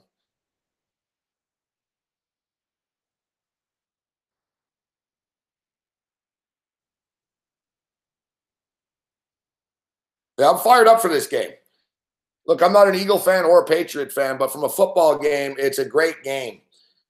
It really is. Like, you got 2 great teams. You got fucking great offense with the Patriots, great defense with the Eagles, balanced team with the Eagles, vets. From a football standpoint, it's going to be a good game. As a whole, it annoys people, this game. It's too much of an East Coast bias game. It's Philly and fucking Boston. I don't think the rest of America really gives a shit too much. And people find both teams to be annoying, right? So, or not annoying. I think the Eagles players don't annoy people, but I don't know, the Eagles fans seem to bother people. I've never seen like other fans get like, like about the Eagles. Like, there was so much backlash the next day. Look at these Eagle fans, People are pretty judgmental, fuck, when they don't really call out other cities' fans for being stupid. My deal, and I said it before, I think the thing with Philadelphia and why people don't like Philadelphia teams, or sports fans, I should say, is like our boy Shell Dog. He's in LA, so he's not in Philadelphia, and Shell Dog's a pretty humble guy, but trust the process, and B talks shit all the time. It's like their fans talk like they've won a bunch of championships. And I think Philadelphia sort of has a complex because, you've got Boston, New York, Philadelphia. Boston's won a million fucking things. New York is New York. And then you got Philly, who never really wins much. And what about us type of shit. So I think Philly really, they're really going to give a big middle finger to New York and Boston if they get this. So it really is like an East Coast fucking war. You know what I mean? More than a national game, I get. But from a football standpoint, it's a great game.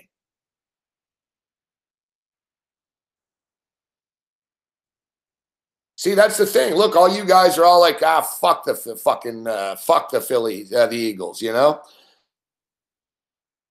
It's crazy. I talked about it last night. People hate the Patriots. And even I know people that said, I'd rather see the Patriots win again and see these fucking cocky Eagle fans run their mouth.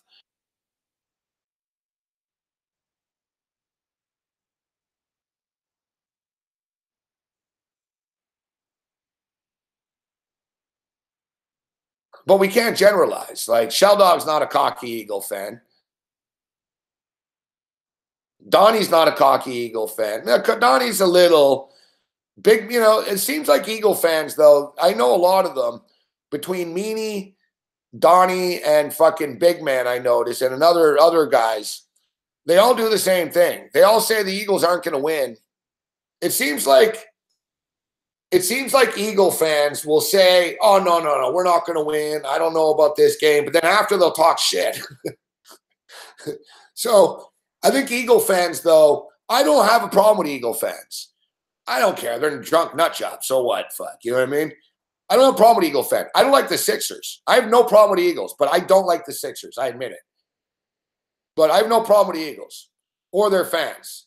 I don't like to trust the process shit. I don't like Ben Simmons running his mouth when he's fucking hasn't done jack shit. I don't like Embiid fucking running his mouth all the time when he plays every 2 fucking nights only. He's playing more. He's good. They're good, but like they talk too much, Philadelphia, the 76ers.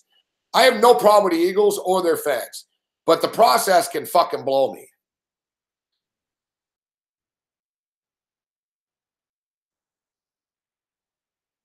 Yeah, like I've got no issue with the Eagle fans or the Eagles. Like I'm not.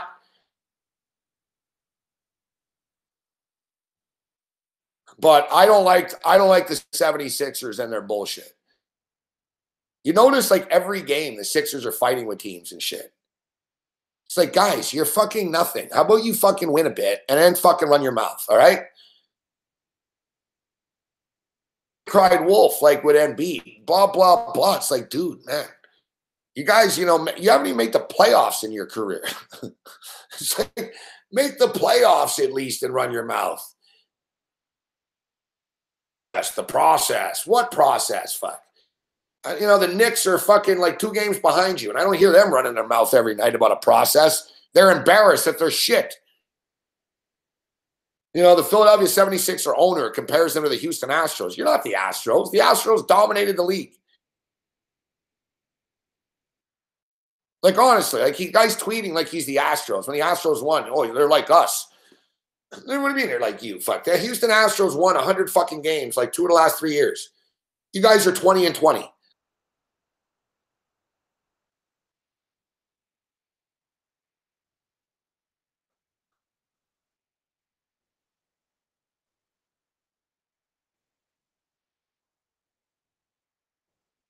No, not a big process fan, but fly, Eagle, fly.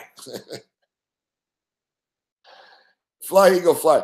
I love Big Man on Morency Unfiltered this week. It was great. He was so enthusiastic. Like he sold me on it even.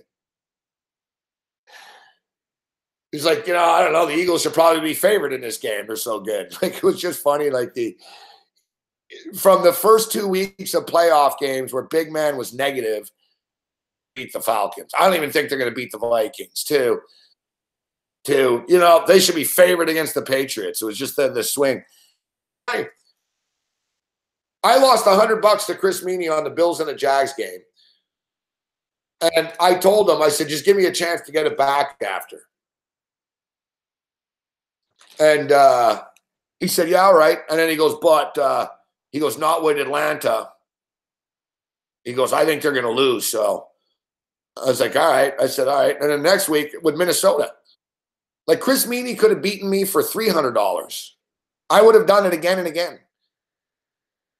I would have taken Atlanta for $100 with him, and I would have lost. He didn't want to do it. He didn't want to do it with the fucking Vikings. He didn't want to do it. I told him, too. I said, your team winning, you're leaving money on the table because you don't believe in them. Exactly. You believe, Shall Dog.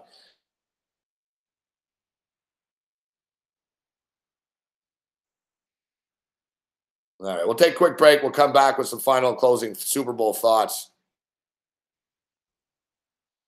The Nevada game, the total's looking pretty good right now. The in-game total is 160.5. It's 65 to 59 right now.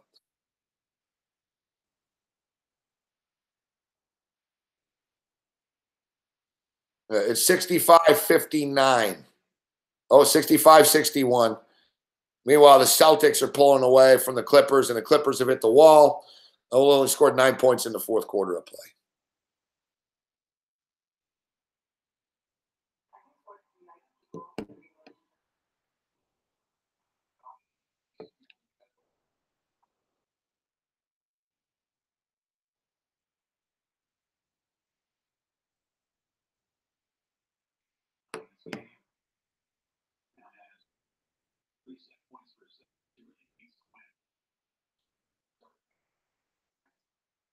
Halep and Kerber.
Chris Fowler's a great announcer.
Oh, 72-72.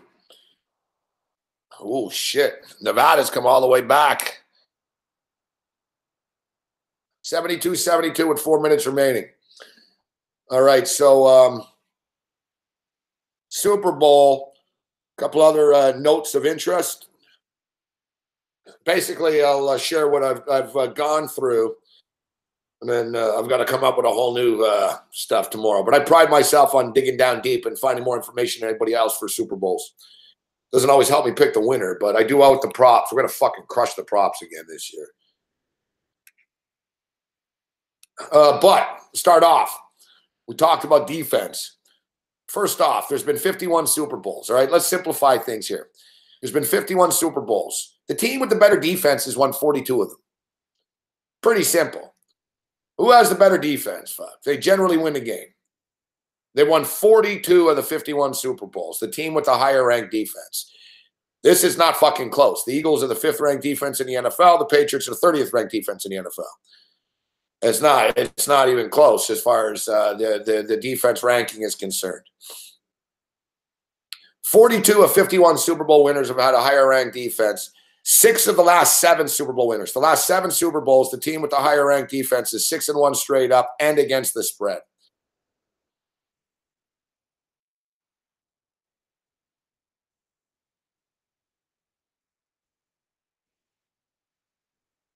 Now, there is for every argument, there's a counter argument. Now, we know that the team with the higher ranked defense has won 42 of 51, but the team that has put up more yards in the Super Bowl has won 39 of the Super Bowls. So basically, you're going to ask yourself, all right, who's, once again, it comes down to the defense. Who can shut the other team down? Here's another one that's pretty simple, but it makes sense. Is the team that rushes for more yards is 38-12 straight up. And if you're wondering, wow, Morency, there's 51. Ironically enough, New England and Atlanta rushed for exactly 104 yards each last year. So that's a push. So 38-12. The team with more rushing yards in the Super Bowl has won 38 of them and only lost 12 times. Once again, who's going to rush for more yards? I'm leaning Philadelphia. Better defense. Who's going to rush for more yards? Like I said, it's like chat. There's a lot of things on Philadelphia's side of the argument here. But this game's like a Supreme Court case where there's solid arguments to be made on both sides. It's like Kramer and Elaine when they went to Newman. Well, you both make strong arguments. I think the best thing to do is to cut the bike in half.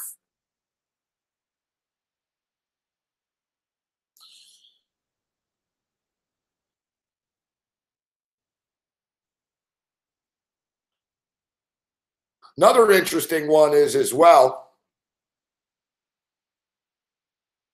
regular season MVPs always lose in the Super Bowl. Regular season MVPs lose in a Super Bowl. So they haven't announced the MVP yet. They're going to announce it the night before the Super Bowl. But the MVP will be Tom Brady. The MVP is going to be Tom Brady.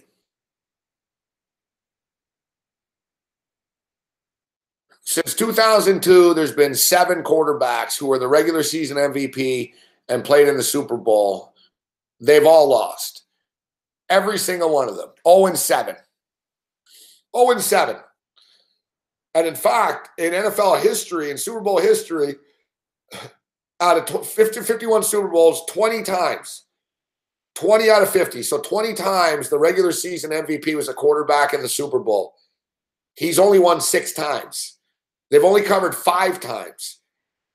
And if you think, well, who was the MVP last year? Matt Ryan, lost. Who was the MVP the year before? Cam Newton, lost.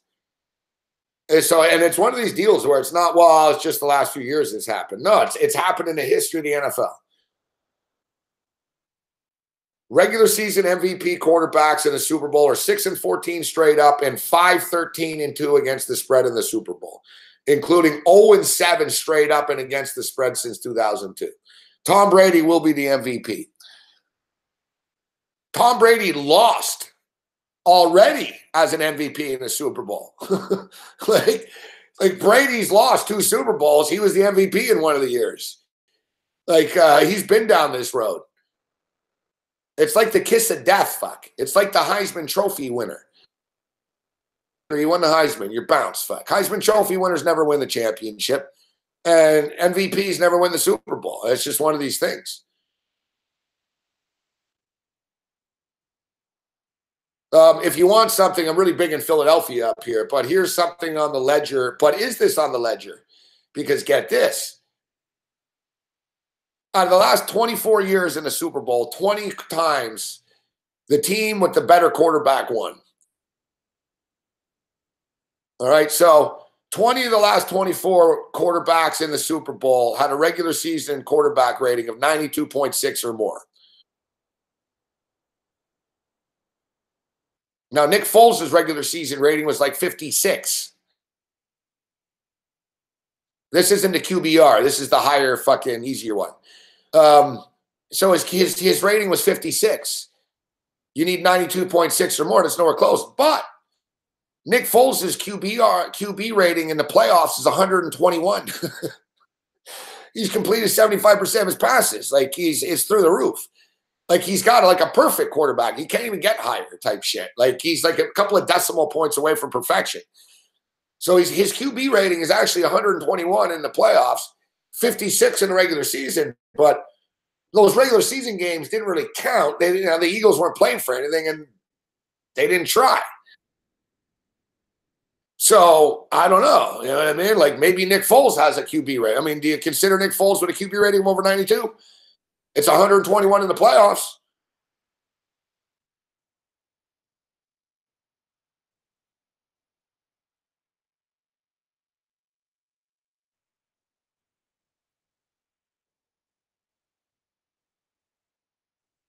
The NFC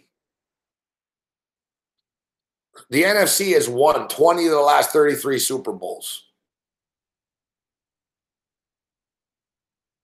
The NFC is 19-12-2 against the spread in the last 33 Super Bowls. Yet it's a little deceptive. The AFC is 13-7 straight up in the last 20 years. The NFC actually covered and won 13 straight from 85 through 97. Teams who score less than 20 points in the Super Bowl are 1-23. Teams that score more than 27 points in the Super Bowl are 27-3 straight up since 1980. And this is one where when we talk about taking the points with the Philadelphia Eagles, the straight up winner of the Super Bowl is 43-6 with 2 pushes, meaning that the point spread is irrelevant. So in 51 Super Bowls, only 6 times did the team not win and cover the point spread with 2 pushes. But what's crazy about this is only 6 times that's happened, but it happens with the fucking Patriots all the time. So think about that. In six times out of 51 Super Bowls did the team lose and not fucking cover. They covered and lost the game. 6 times only out of 51. And it's just off the top of my head. Yeah, it happened with the Philadelphia Eagles. The Eagles were getting 7 against them. So that's one of them. So that's one of them. Happened against the Carolina Panthers. That's one of them.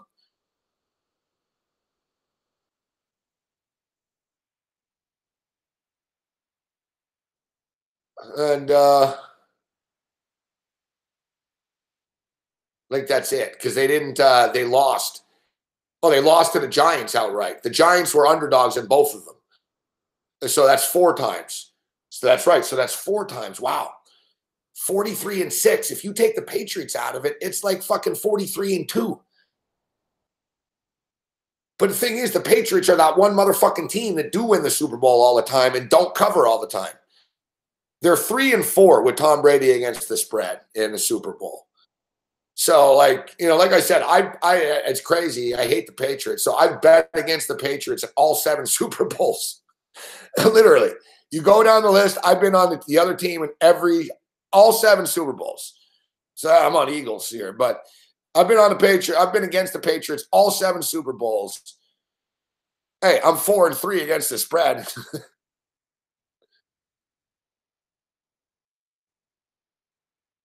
And as we've told you many times, I did my own research on this one. First half, second half scoring. Tom Brady's New England Patriots in 7 Super Bowls. They've scored more points in the second half 5 times with 1 push and 1 loss. So as you can see, you're not going to find as many motherfuckers that are ready to go and talk Super Bowl as I am. And we'll have more information for you tomorrow. Looks like they're going to overtime, and it looks like it's a good thing they're going to fucking overtime because then the over wouldn't have hit. There's 1 second left. They're not in overtime yet.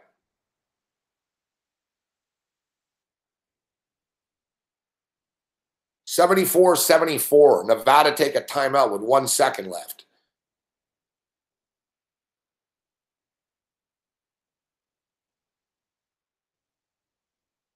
Matthias says the Eagles are fucked.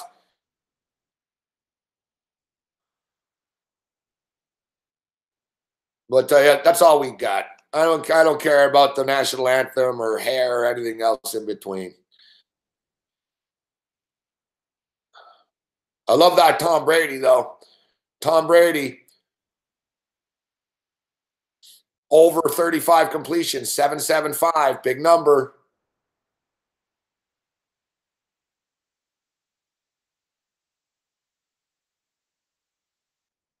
Yeah, you know, George, people think I'm a big degenerate and stuff, but I don't care about the will Al Michaels mention gambling and all those props. I don't fuck with that frilly shit too much. Yeah. Hey, Brooks, what's up, buddy? Yeah, fucking it went real good for me taking USC against Ohio State, didn't it? How'd that work out for me, Brooks?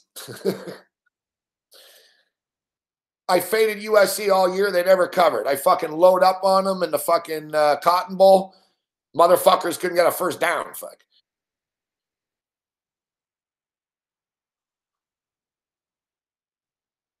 No, thanks, guys.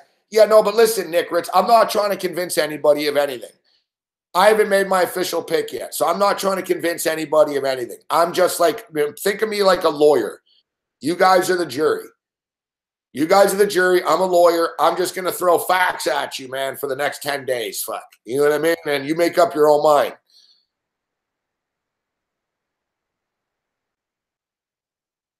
Settle down, Dean.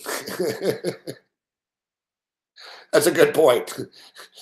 Touche. All right. Settle down. Dean gets the zinger of the night on the way out. I'm telling George, I'm not betting on Pink's fucking hair.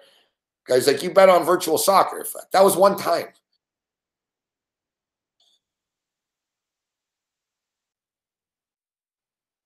That's the thing, Nick Ritz. Like, if you actually analyze it for real, you take the frills away. Better defense has won 42 of 51 Super Bowls. The team that's run the ball more has won 38 and only lost 12. I see the Eagles playing smash mouth defense and running the football. Like, there's a lot of strong situational angles that really, really point in the direction of the Philadelphia Eagles. Like I said, think of this like an argument. Tomorrow we'll continue the debate and the argument, and I'll throw some Patriot numbers at you. But I don't make the numbers up. I'm just telling you what's out there. All right, we go to overtime. We're going to get the win. Thank God for that, is right, Byron Walters.